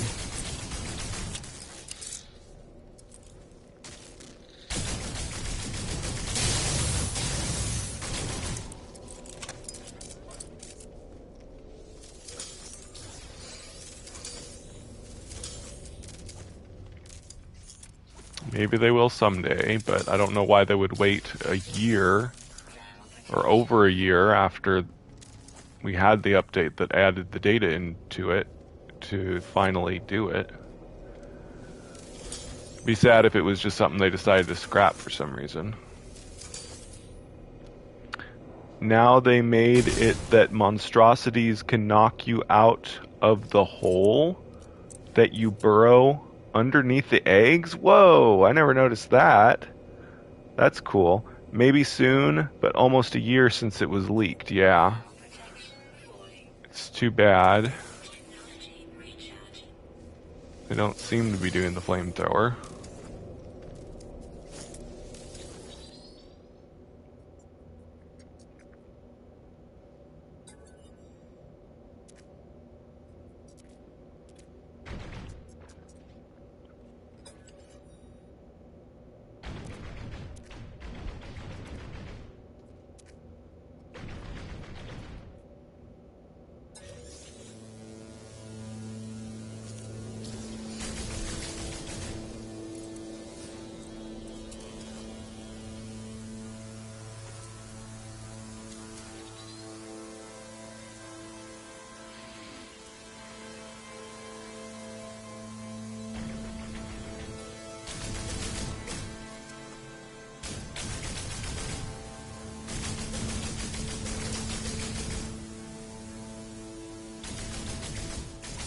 Okay, I think we're good now. I think Jacob's already fighting the next room.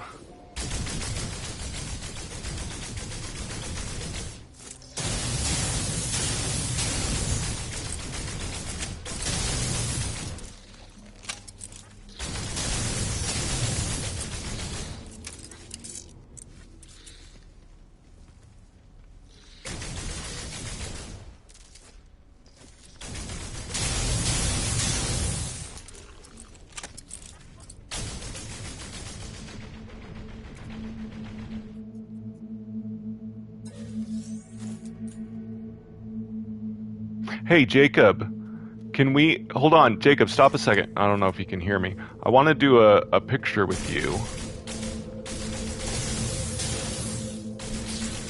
I don't know. He may not be watching the stream anymore. He hasn't commented in a while. Here, I'm just gonna try to snap a shot with the two of us together. There we go. Wish I could take my weapon out. Dang, I can't change the lighting because we're not outside. Oh well, that's a good enough thumbnail. I'm trying to make a thumbnail for this live stream since we've spent the whole time playing together. I'll change the title once this live stream's over to reflect that we played together. And I'll do that as the thumbnail.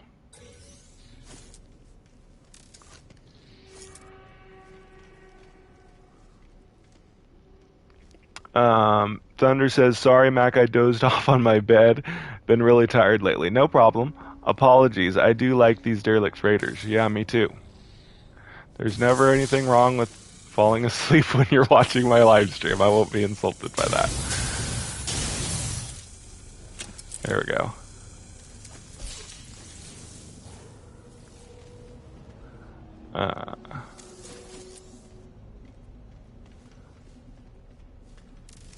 Okay.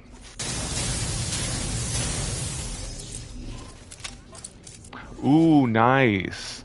This is definitely a lab. Of course there's labs that are infected with biological horrors. Why did I think there wasn't? I don't know. I remember now. There are ones that have creatures in them. Seems more often that it's the warehouse type raiders that have the infestations, but the science labs can have them too.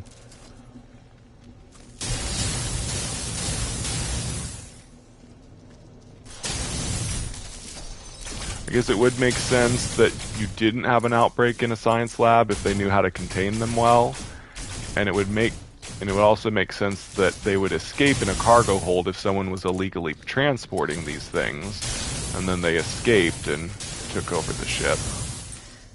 But it's also possible they could escape in a science lab, even if, you know, people made mistakes, didn't contain them properly.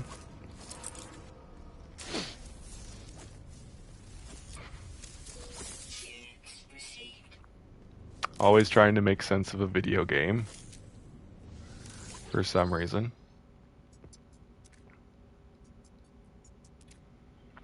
Haha, your streams are funny. He meant fun. I haven't slept much recently. That's all. In and out of sleep. Yeah, I've been staying up later too. I'll just suddenly notice that it's 1 a.m. It's like, no, why did I stay up so late? I'm a night owl, so naturally I end up staying up late. Problem is, my cat's waking me up at 7 a.m. every single day. Every day at 7 something, I hear Maggie crying. I think she just wants me to refill her food dish. It's not like it's empty, she just wants me to fill it up some more, and she seems to like eating it right after I put more food in it. So, I don't know. But yeah, every day at clockwork at 7 a.m., Maggie is crying. I have to, well, I usually lay in bed some more till like 8 or 9, but I don't fall completely asleep again because she woke me up.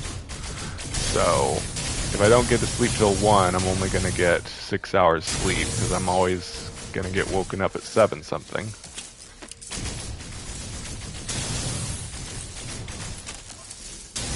Six hours sleep isn't too bad though. But 8 or 10 is better. Uh-oh, taking a lot of damage. I think we let too many of them out at once.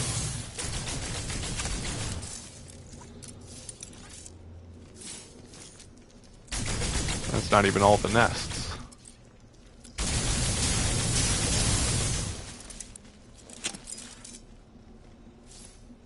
Oh gosh.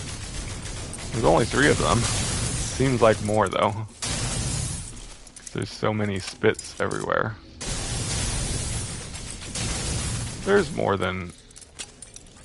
Ah. Okay, I guess we got them all now. But we got more nests to take care of. Ah, wish you could jump a tiny bit. It's annoying not being able to get over obstacles at all. But that wouldn't make it... It would make it less exciting if you could jump, I guess.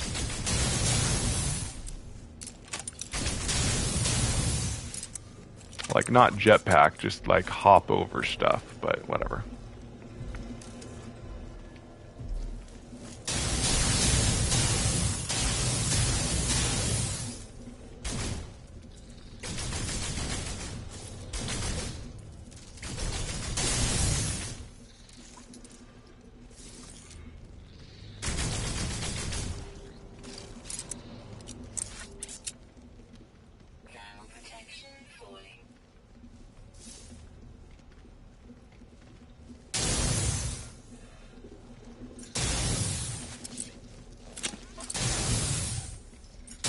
It was really crawling crazily around.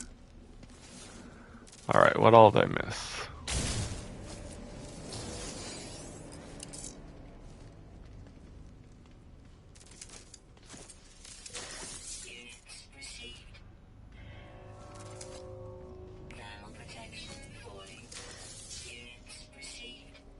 Converting all this slime into nanites is also a thing, but that takes a really long time. That would be very arduous as well. J-Spot said, Thunder, I read it as fun until you pointed it out. Thunder says, oh, okay. LOL, cool. I'm tired and can't type. J-Spot says, your shields are almost down. Yeah, they were. I think I'm okay now. Ah. And I got hazard shields. Okay, I think we're good.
It's so cool seeing the window there.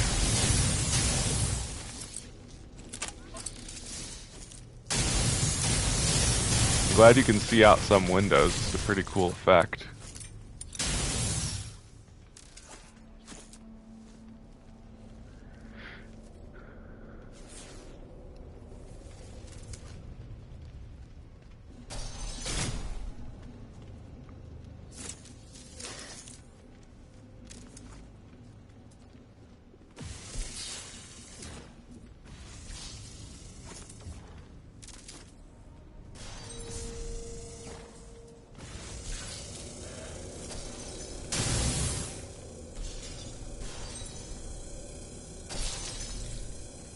No, he's just destroying everything.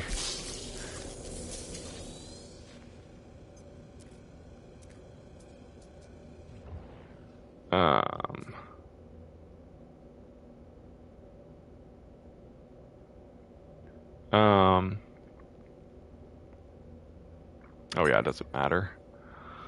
I used to think it mattered, but no, it doesn't matter what you say there.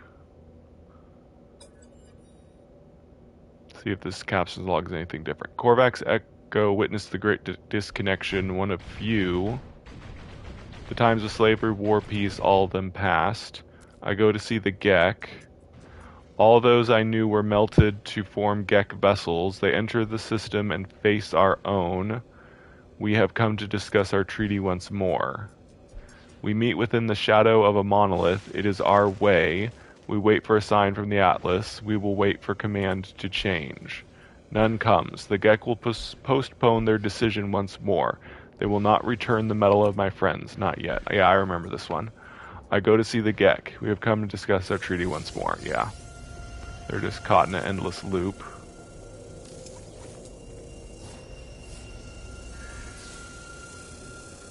Okay, forgot this dead end over here. He's searching for the last creature. Can't seem to find it. It must have glitched through the wall or something.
It was a really good design choice to make it so that you didn't have an icon showing you where these enemies are.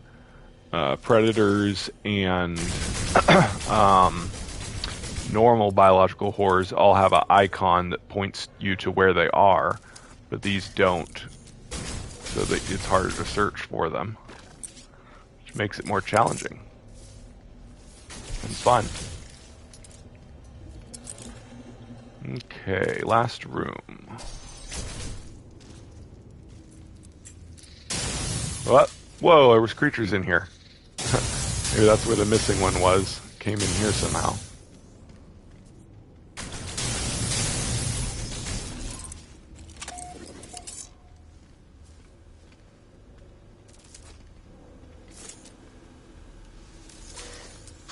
Oh, nice.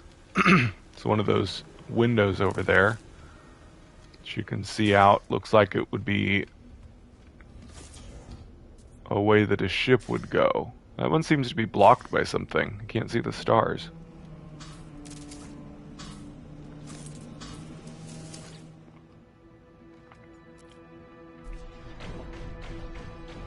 I like how you can see out of the windows on abandoned freighters. Yeah, me too.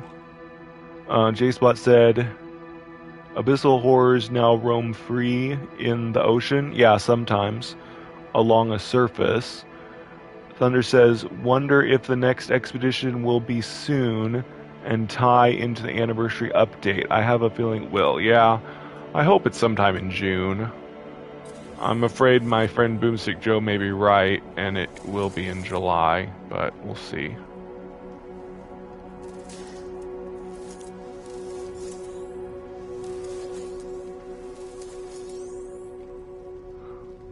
But if they're going to make us wait that long, it better be a really good expedition. If they make us wait till July before they start it.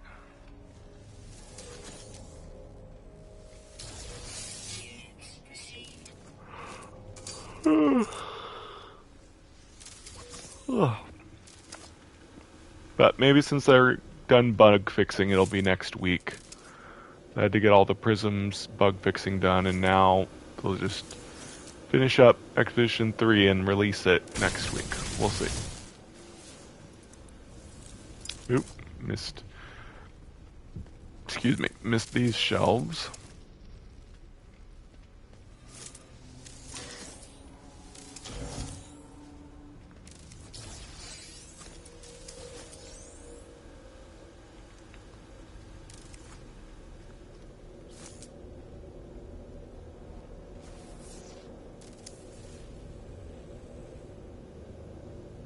Missed a locker.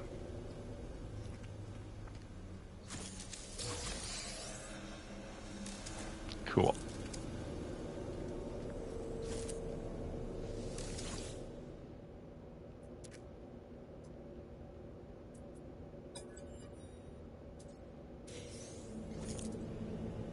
Yay.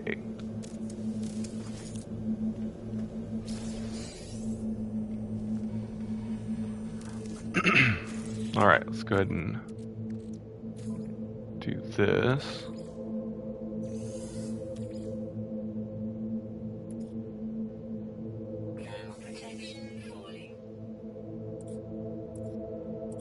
Oh, I didn't get any instant stuff.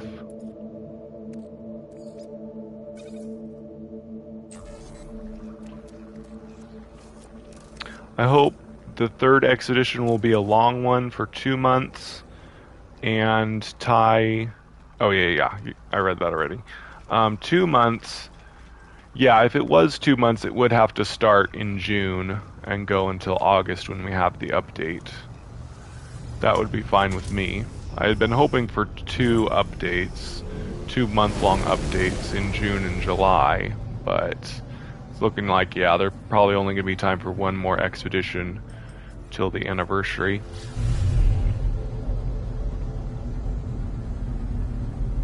And they really should have longer expeditions so that hopefully people stop missing it as much.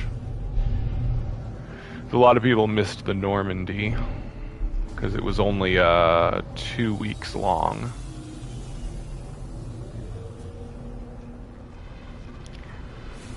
But there's no way to give people the Normandy. You can give away the Golden Vector, but not the Normandy. Ugh.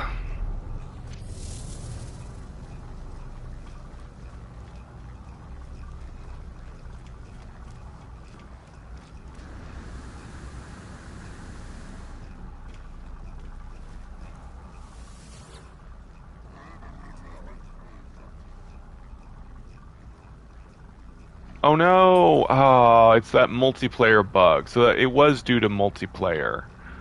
I think. I'm pretty sure. But I mean, it didn't happen the first time. But occasionally it seems...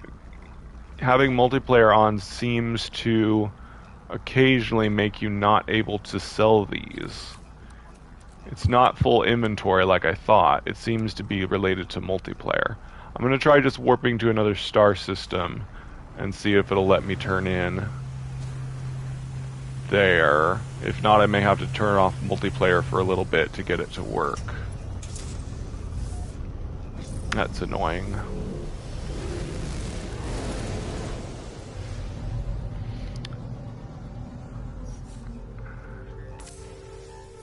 I would rather Hello Games give us a 2-month expedition and focus on the major summer update and not give us any more content updates. I agree. Prevents less bug patches. Yeah, when I was talking about us getting a combat content update soon, I was talking about the expedition. I'm hoping to get the expedition soon, but I don't want any more named updates, major content updates, until the anniversary update. Yeah, multiplayer causes problems with being unable to select the vendor to hand things in. Yeah, if it's not at this star system, I'll have to turn multiplayer off for a little bit. Stupid pirates, I hope that doesn't mess with it too.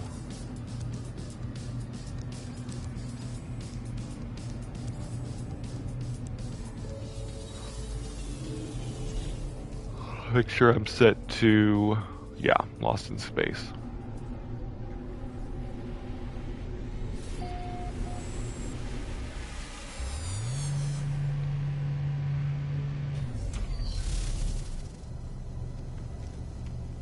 Yay, it's working now because it's got the icons on them. Cool. Yeah, just warping seems to fix it.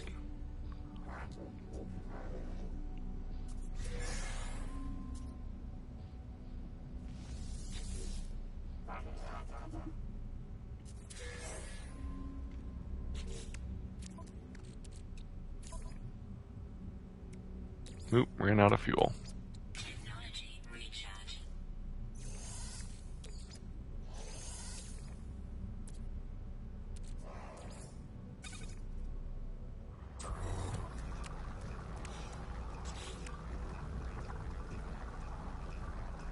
Still about 5,000 nanites short once that stuff processes. But I want to go ahead and push to getting 50,000 in this episode. Hopefully it'll only take one more derelict freighter, but we'll see.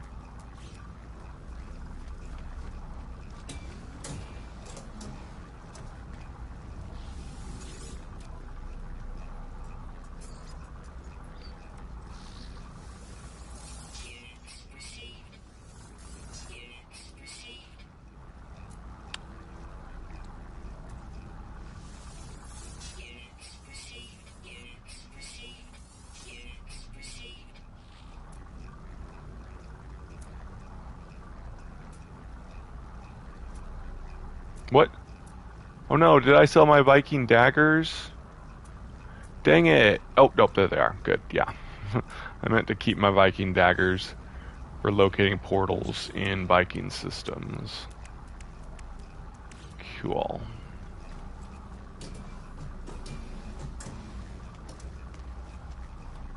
Well, this system will work for... Oh no, Jacob left my group. Darn it. He must have gotten done with playing.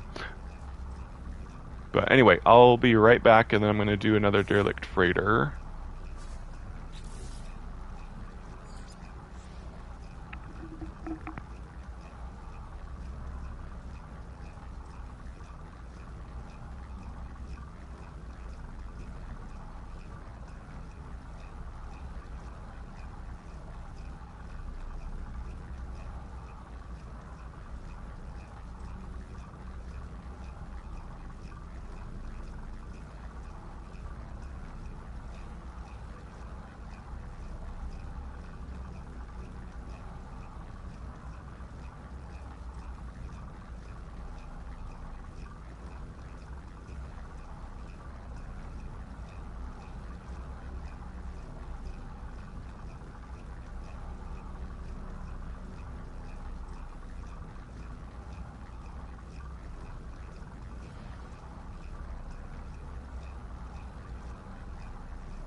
Alright.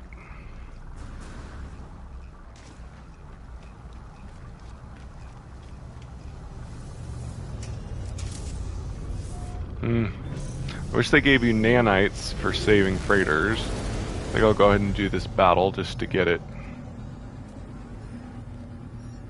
To stop annoying me. Get rid of it.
There we go.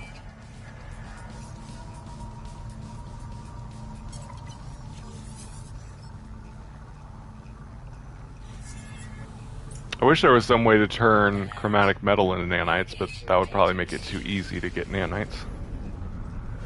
But yeah, all you get from freighter battles is chromatic metal, unfortunately. Oop, is this done? Ran out of fuel.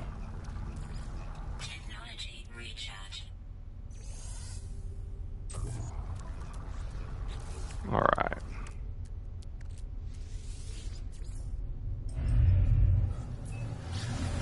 Thunder, thank you for the €1. I appreciate it. No, you don't have to say sorry that it's not much. Anything is really, really helpful. Thank you, Thunder.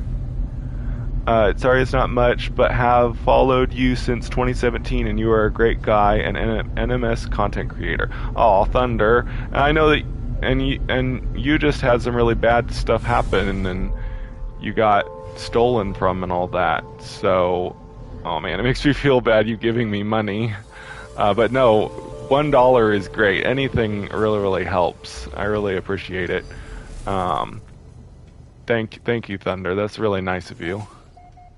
It actually means more since I know you're going through hard times that you were still willing to give to me. That's makes me feel bad, but also I'm really thankful. Thank you, Thunder.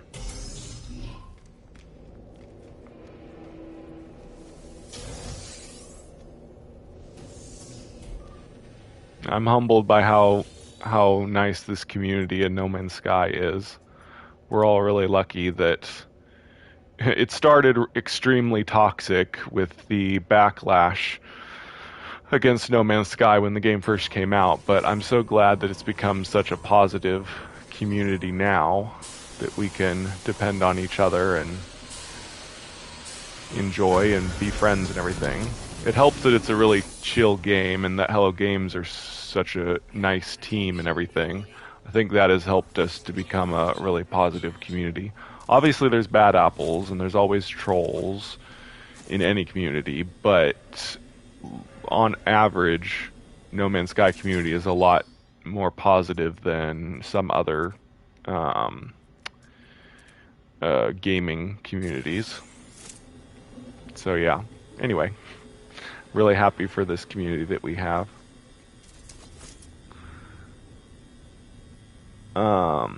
J-Spot says, this is the best community in gaming. Yeah, maybe. Certainly the most positive that I've ever known about. Recently I had a brief foray into the Fortnite community, and I definitely did not like that. Very immature, difficult people in there. Obviously there were good people too, but at the same time, plenty of immature trolls and such in the Fortnite community. I was exposed them quite a bit when I was trying to find out if the their coming ARG was No Man's Sky or not, and of course it turned out to be Fortnite. uh, but yeah, there are. Yeah, I couldn't say for certain that No Man's Sky is the best community, but it's certainly the friendliest that I've ever been in. Um, I'm also in community with some people in Final Fantasy XIV, and I've been in some good communities there. But that's such a huge community. I'm typically just in really small groups, so I don't know what the community at large is um, for Final Fantasy XIV. But I don't know. I'm just rambling. But yes, No Man's Sky community is really awesome.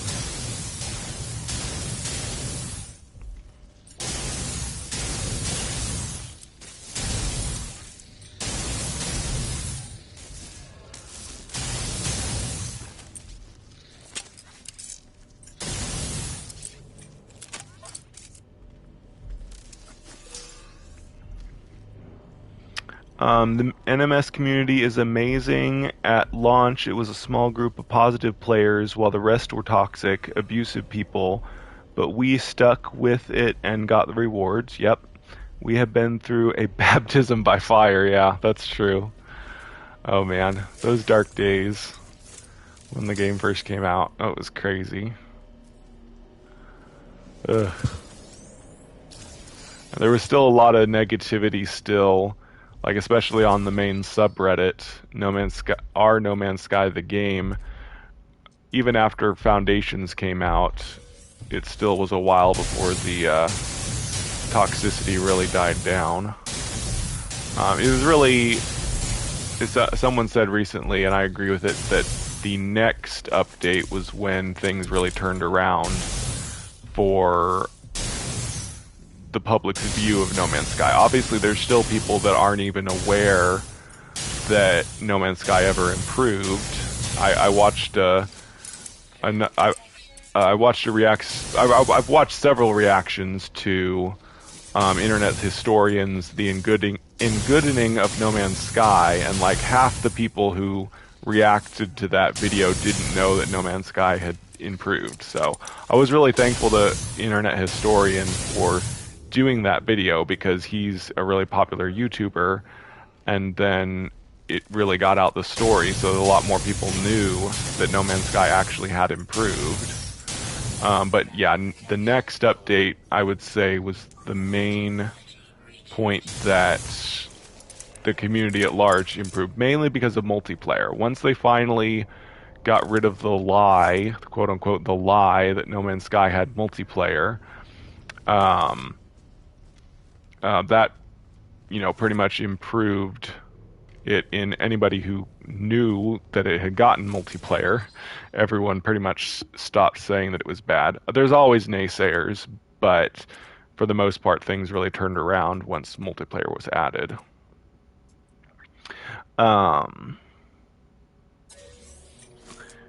I have Thunder says I have always been a chill gamer, and NMS is perfect for me. Hello Games tapped into a market for players like us that needed to game like this. It's more than a game to me now.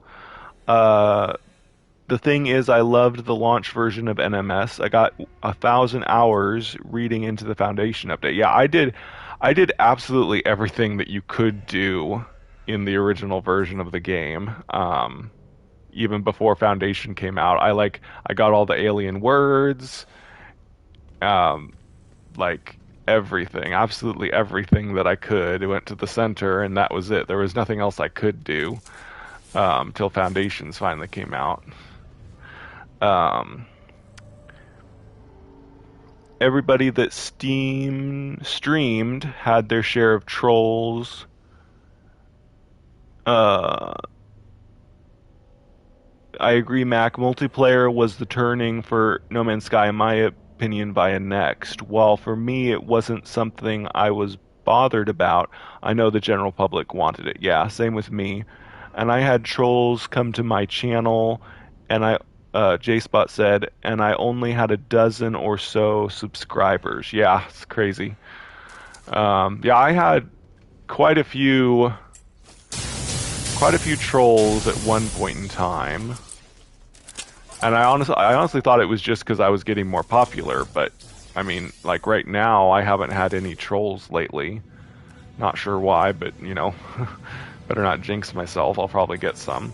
Of course, now I have the power to remove comments and block users that are abusive in the comments myself, now that I have a laptop. So if that ever does happen, it'll be easier. I used to be at the mercy of my friends that would moderate for me, because I had no way to moderate just on my PlayStation. But now I have a laptop, so yeah. Of course, if I ever get so popular that there's text flying by so fast that I can't catch the people that are being abusive, I might need moderators again to catch all that. But currently, my chat isn't going by so fast that I can't handle it.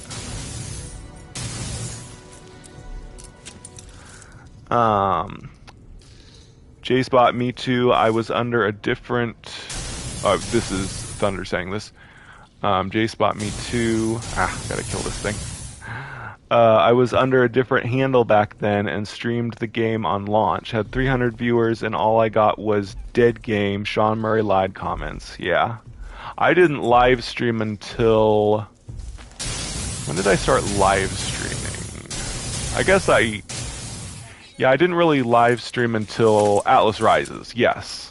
That was when I started live streaming, and it got really big. My Atlas Rises live stream series was the most popular. I got to like over 30 viewers at once, which I rarely ever get to. I got to 20 recently and was surprised. Like, I rarely get to 20 people on my live stream at once. But back then, I got over 30. I think one time I hit 50 people viewing me at once at my Atlas Rises original playthrough of the storyline. And yes, there were a lot of trolls then too. I think that was when I had the worst trolls, was in the Atlas Rises era.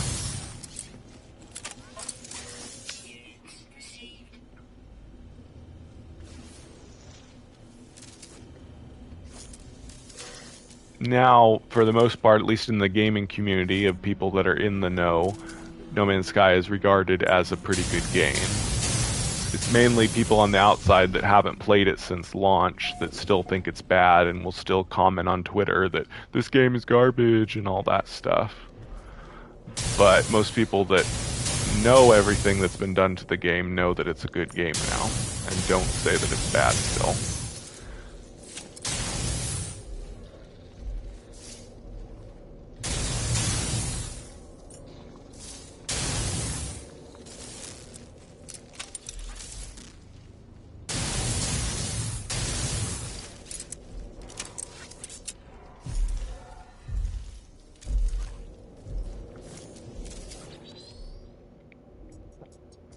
These trolls will always be there, sadly, yeah. However, the positive is the actual gaming channels and media are on Hello Games' side now and praise them. Yep. Yeah, it helps that most, pretty much all news articles that come out for for No Man's Sky is positive now, like you said. Your honest opinion, Mac, now with next gen, do you believe Hello Games can support NMS for another 5 years? Sometime in that 5 years, they're going to announce their next big game, unless they scrapped the project. Sean Murray hasn't said anything else about it, and he said he wasn't going to release anything about it for at least 3 years. That's the biggest factor, is if they're still working on another big game. Yeah, I don't know. Can they work on another big game while also still updating No Man's Sky? We don't know. I'm fine either way if they keep updating it. I think they could keep updating No Man's Sky for another 5 years.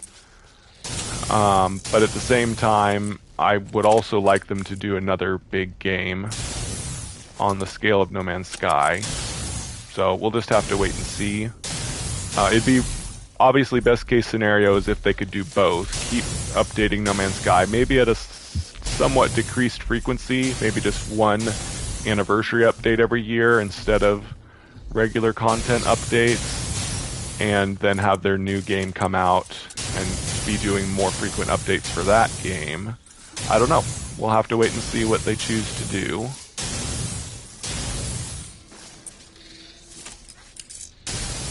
For now, we're just getting updates to No Man's Sky, so that's good.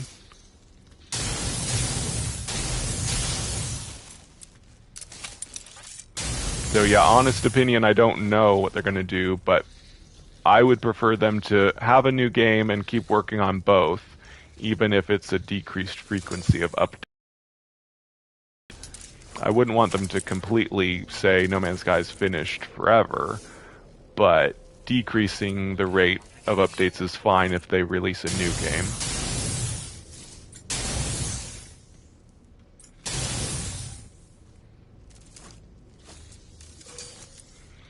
I think the thing is the Hello Games team is split in half.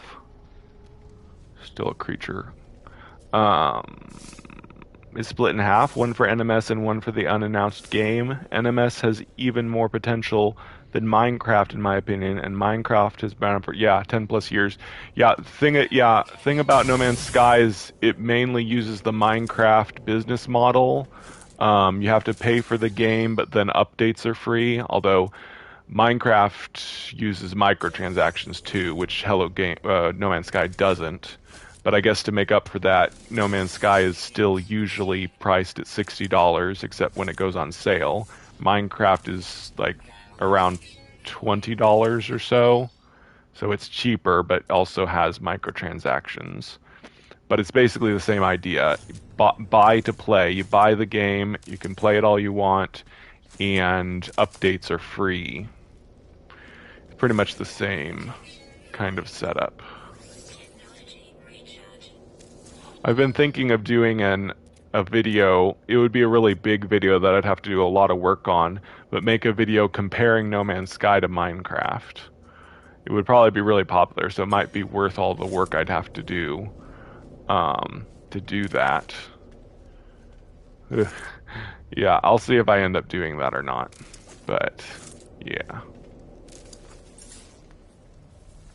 I'd have to play Minecraft, I'd have to download it again, get a bunch of footage of Minecraft and a bunch of No Man's Sky footage of different things comparing the two, and then eventually edit it all together and put voiceover on it, etc.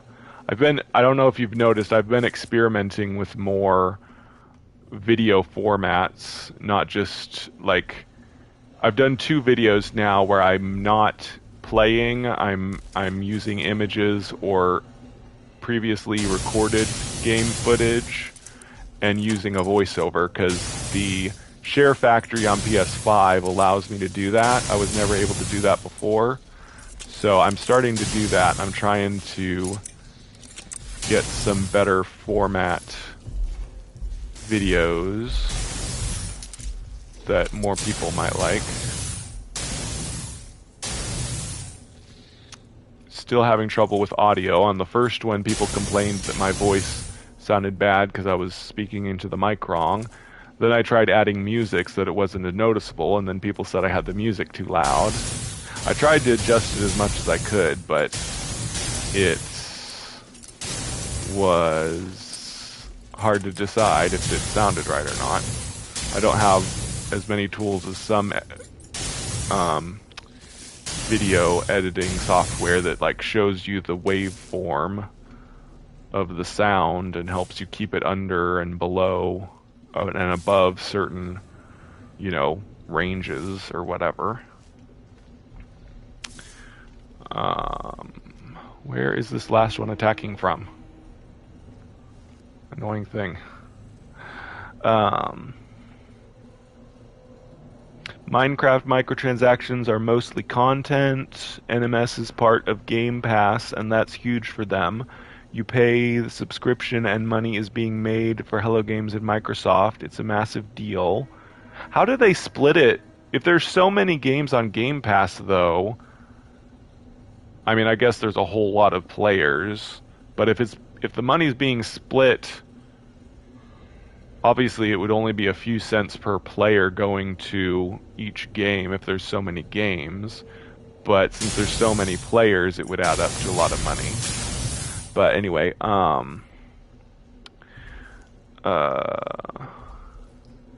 it's a massive deal. I'm liking your format, Mac, and editing. I love your thumbnails. The Sean Murray peeking through the curtain. Yeah, I'm a little afraid people are gonna accuse me of clickbait, because it is technically clickbait. Anything that helps people click on something more is technically clickbait. Although the negative connotation of clickbait is that you're being deceptive and deceiving people into clicking something. I'm trying to make really cool thumbnails that are still related to what the video is talking about, but kind of testing the limits of what I can do and still get away with it. But thank you for saying that you like them. I have no problem with content, microtransactions, or cosmetic. Yeah, I mean, I've always said I'd be fine if No Man's Sky had microtransactions. The problem is there's so many games these days that the mechanics are built around the microtransactions, meaning, you know, pay to win, where like you have to buy stuff in order to, you know, have good enough stats and everything. More and more, though, people are demanding that all microtransactions be cosmetic, and some companies are obliging and keeping it all cosmetic only. But they'll still sneak in some stuff like XP bonuses that, while it's not actually making you stronger, it does speed up how quickly you can level up and whatnot. Which really hurts the game, because then you can't enjoy the game because it takes so long to level up unless you pay extra money. So that's when microtransactions are bad, is when they change the mechanics of the game in order to get people to buy the microtransactions. If everything's just cosmetic, like almost everything that's in Quicksilver would be fine if it was a microtransaction item, with a few exceptions. Like maybe the living ship egg would maybe be considered pay to win. Not really pay to win, but I mean, it gives you an S rank ship. So buying an S rank ship with real money would be kind of not good. But just anything cosmetic, like changing how your character looks, would be fine. But regardless, Hello Games aren't planning to do microtransactions as far as we know. I'm glad they finally did merchandise. That was something that I asked for them to do for a long time, was that they do merchandise, and they finally did. They now have their own merchandise page on their website. You can buy t-shirts and whatnot. So I'm glad they did that, so that people have that, and that doesn't affect the game whatsoever. So I think that's the best case scenario for them to raise money. But time savers and stat increases make me not want to play. Exactly. Yep. JSpot agrees with me. Thunder says, I'm not sure how they pay, I guess he means the pay thing works with Hello Games and Microsoft, but the fact that there are AAA titles in Game Pass and NMS is part of that is a big deal for Hello Games financially. Yep. That's cool. Alright. Let's see, did I finish this? Yeah.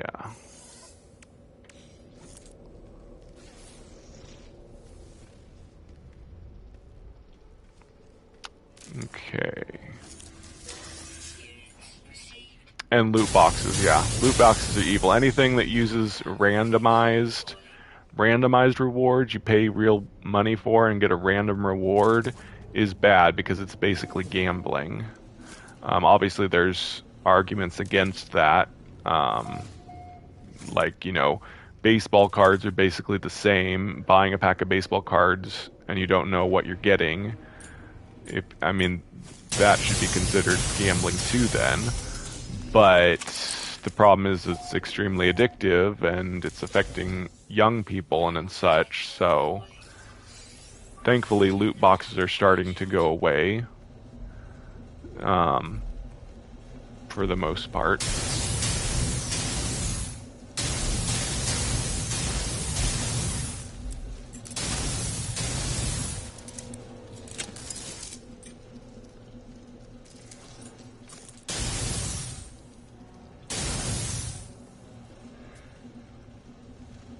Problem with NMS is it is a procedural generated game. All they can charge for is cosmetic and additional things like ships, weapons, etc. Nothing proc gen can be made content as it affects the universe. Correct.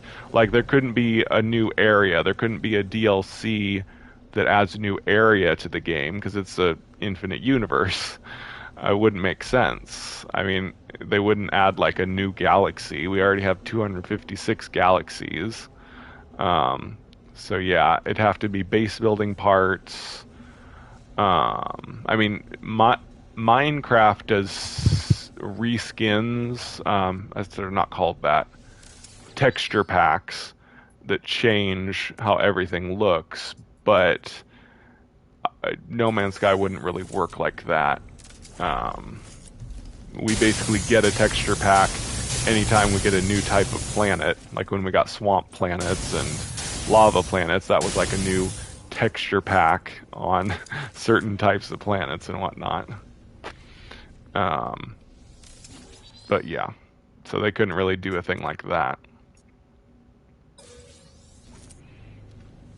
I think I got all this. Yeah. Last room.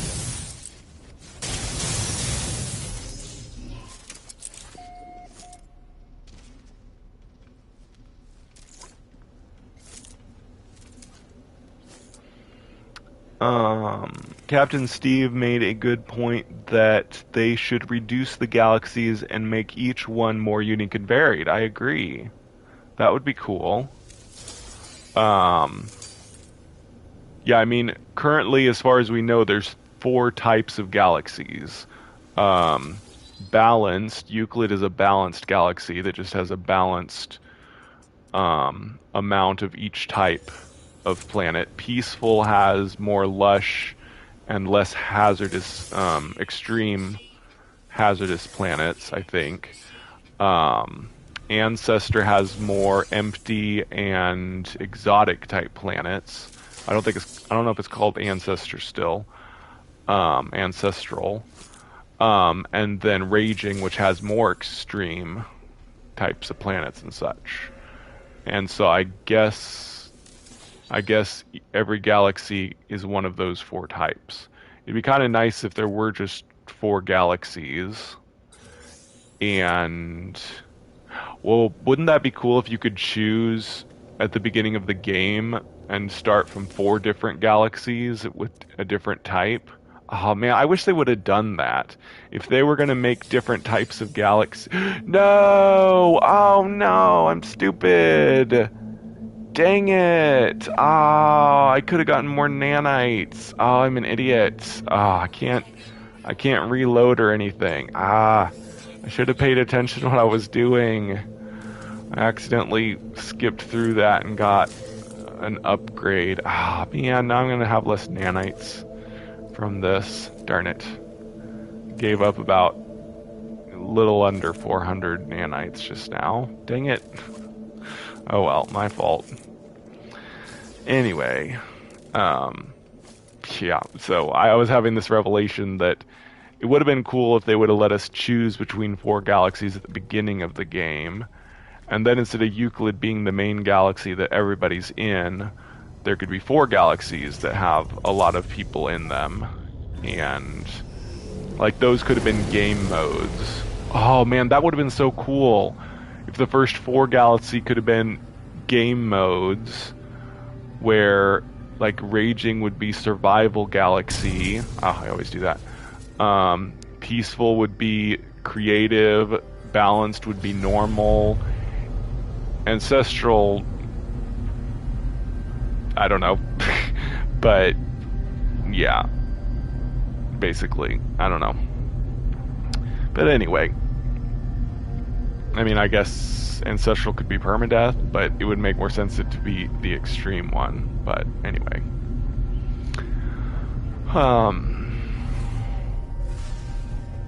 yeah, I agree, Mac. Choose a galaxy yourself. I mean, we get to choose a galaxy in Atlas Rises, but it'd be better if we could choose it when the game starts. there needs to be a rework with the whole start of the game. I feel we need more survival elements added to make it more rewarding. Yeah, and earlier we were talking about changing what's at the center of the galaxy. I said it could be an Atlas station, but they could also make it so that you can repeat that choice, the same choice, at the end of Atlas Rises, where you choose one of 4 galaxies. Like every time you go to a center of a galaxy, you get to choose a type of galaxy, and so it will take you forward to the next galaxy that has that type. So, you know, every time you go to the center, you'd get to choose a different galaxy to go to. That would be kind of cool.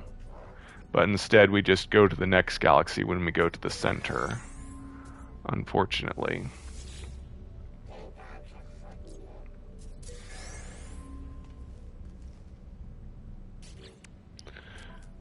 Alright. And I have not been getting as much loot. I thought being in a place with biological horrors would give me more loot. But I seem to be getting less loot lately. That's no good. Oh well.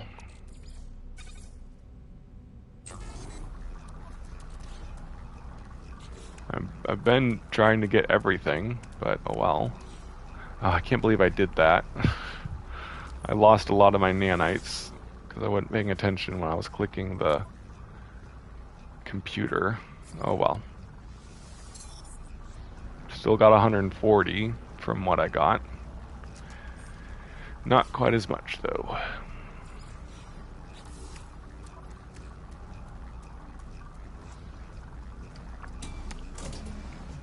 Permanent no hood is challenging, yeah. My problem is with the no hood. I'd be okay doing a permadeath series. I don't know if I can stand to do it with no heads-up display. So there's just no way to know, where the location you're supposed to go next is. I just don't think I could do that. It wouldn't be enjoyable. Would you be okay, J-Spot, if I just did permadeath someday and not, no heads-up display? Because it just doesn't seem fun to me.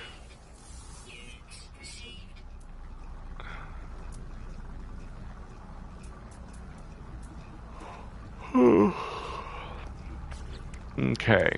Well, I think I'm going to just buy a few ships and scrap them to get the last of the nanites I need. Let's see. How many ships do I have? 1, 2, 3. Oh, cool. I just have 4. Yeah, I knew I had done that. Yeah, I'm gonna scrap some ships. Uh-oh, what's the economic level of the star system? Ah. Let's see. Medium supply. I could make it take longer. I should probably warp to a 3 economy system.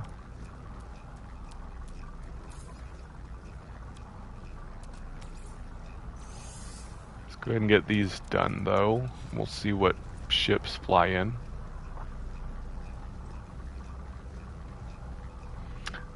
Of course, yeah. Okay, I'll probably do a permadeath series. Or maybe pick up where I had been on that permadeath series with heads-up display.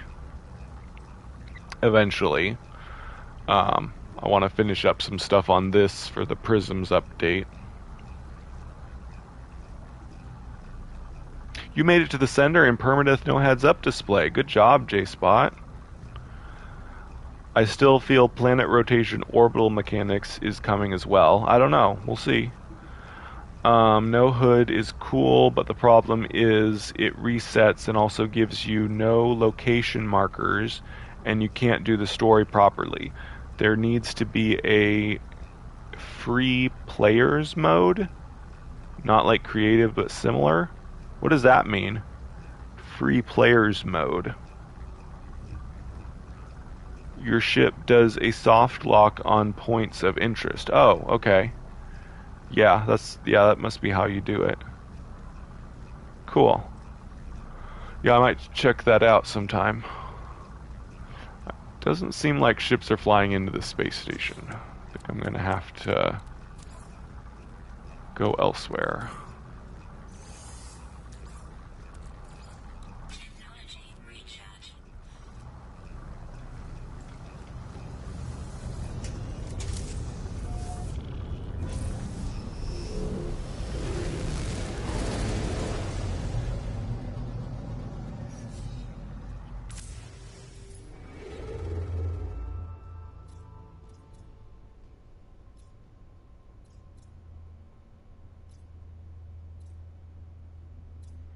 Looking for a 3-star economy. Finish up these 50,000 nanites. Come on. There we go.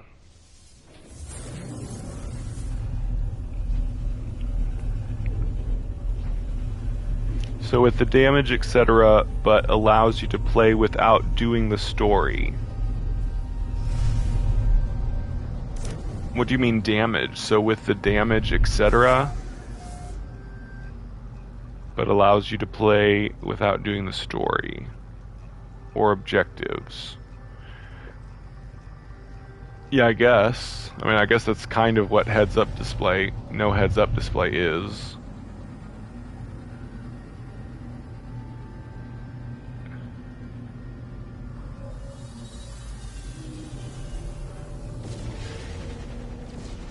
But I mean, if you want some other icons, but not the story ones, I mean, you don't have to do the story, but yeah.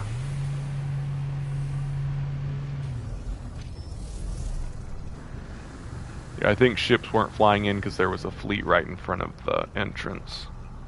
Hi, kitty.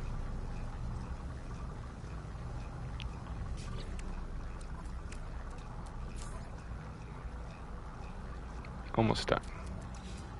Although I'm still not getting any ships here either. Come on, kitty, jump up. There you go.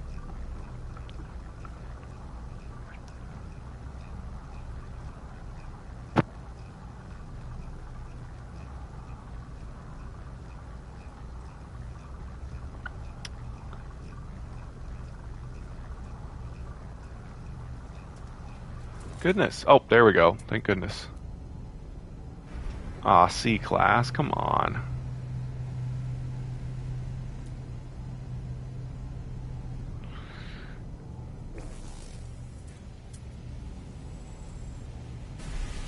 Here we go. B-class and B-class. We'll buy these two B-classes. Oh, wait. C-class.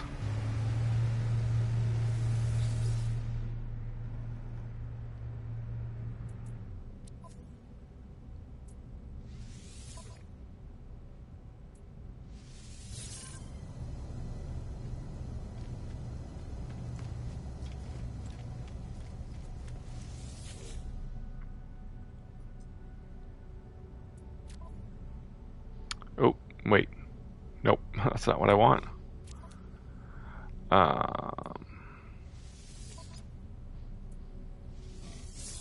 Here we go. We will destroy those two.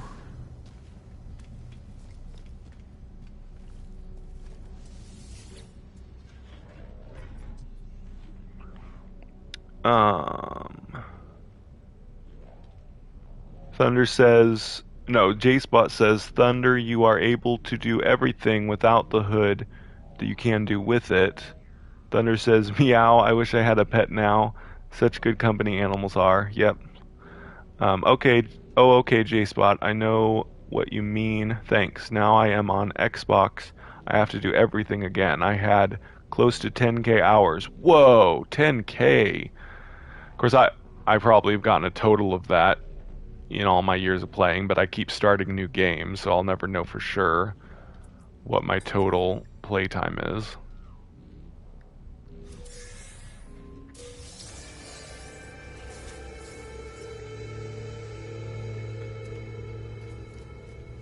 Yeah, I summoned one of my other ships. Wish it wouldn't do that. Oh well.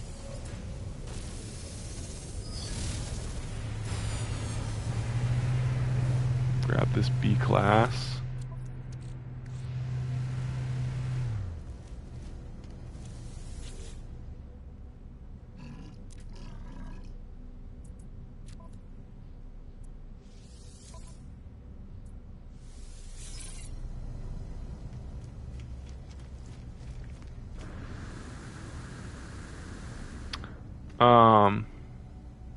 Moose Gaming. Oh, I thought you were saying Moose Gaming was here. Moose Gaming did the Living Ship quest. Yeah.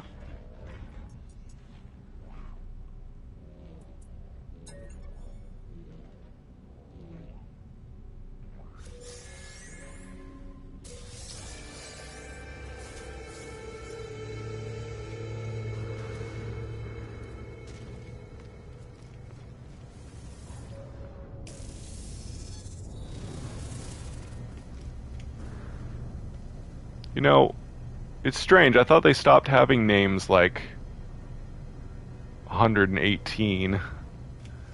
I thought they stopped having numbers in ship names. It seemed like they all had descriptor names like the Courage of the Beyond or something like that. Maybe they changed something recently.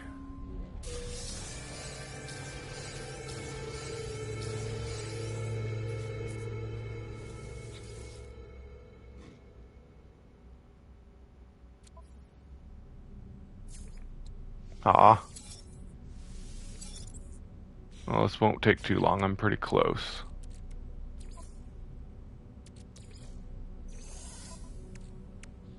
Just 700 to go. Just a couple more ships and I'll be done. Oop, that's an A class, isn't it? S class! This will probably get me done. Nice. Ooh, nice. S class fighter. Super rare to find an S class. Wow. Man, it's more expensive. Well, yeah, it's more expensive than that. Whoa, 57 million. Good thing I have that. This should give me some S rank upgrades to sell.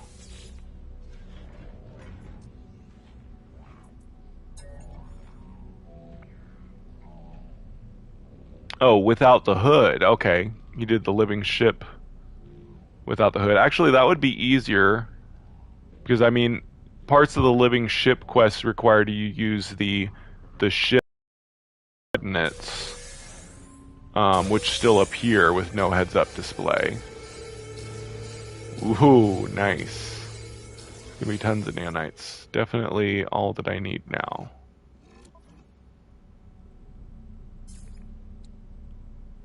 Sweet.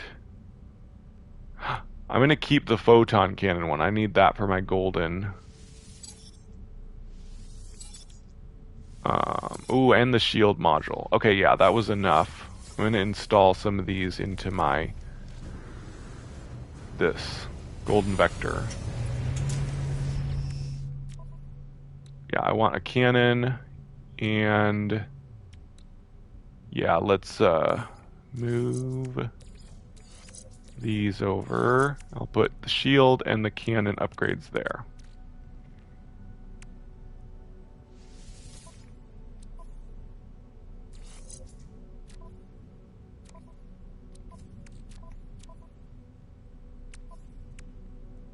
Oh. There we go. Nice. So golden vector is pretty much complete now. Now it's time to complete this multi-tool. Now that I have 50,000 nanites.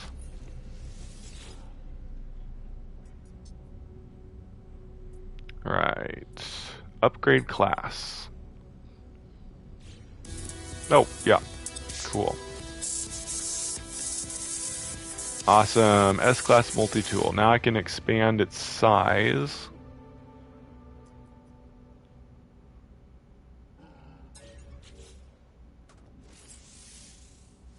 Is it only 3 extra slots? That's sad, if that's true. Maybe not, though. Oh man, 30 million. How much do I have? Oh man. I'll do 2 more slots. If there's more to do than that, I won't do it, but we'll see. I think it is more than that. Oh, is that max? Yeah, it is. Okay, cool. So max size is 1, 2, 3, 4, 5, 6, 7, 8. 8 times 3 is, I'm terrible with mental math, 16, 17, 18, 19, 20, 21, 22, 23, 24. 24. Oh yeah, I remember now. 24 is the max size for multi-tools. Yay, I have a max-sized S-class alien multi-tool. Now, I'm going to work on upgrading this alien multi-tool that I got recently. It's already A class, so I'll have to get another 50,000. 50,000. Oh, it's really cheap to add more slots so far. Um, yeah, 24. Thanks. At least I'm spending on something. Oh, that's not max, is it? Is it max for A rank?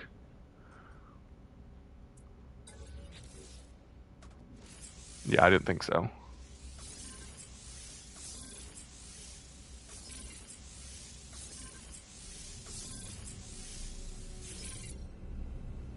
That should be max for A class, maybe. Nope. Yeah, it is max. Okay. But I'm not going to use this multi-tool until I actually have upgrades in it. But we'll work on that later. We'll stick with my super good S rank alien multi-tool. Okay, so that's going to do it for this episode. Tomorrow I will work on finishing getting my base parts, and then I will start looking for a new really good cave to build a cave base in. But anyway, I have been Mac. Thank you very much to everyone who kept me company, especially J-Spot and Thunder. Thank you for keeping the conversation going and keeping me company. And thank you to everyone who watched. I have been Mac. Oh, it's a Circle model multi-tool? I'm not sure what that means. Thanks for watching Draco Werewolf. Anyway, I have been Mac. Thank you for joining me for a day. And remember, everything's going to be okay.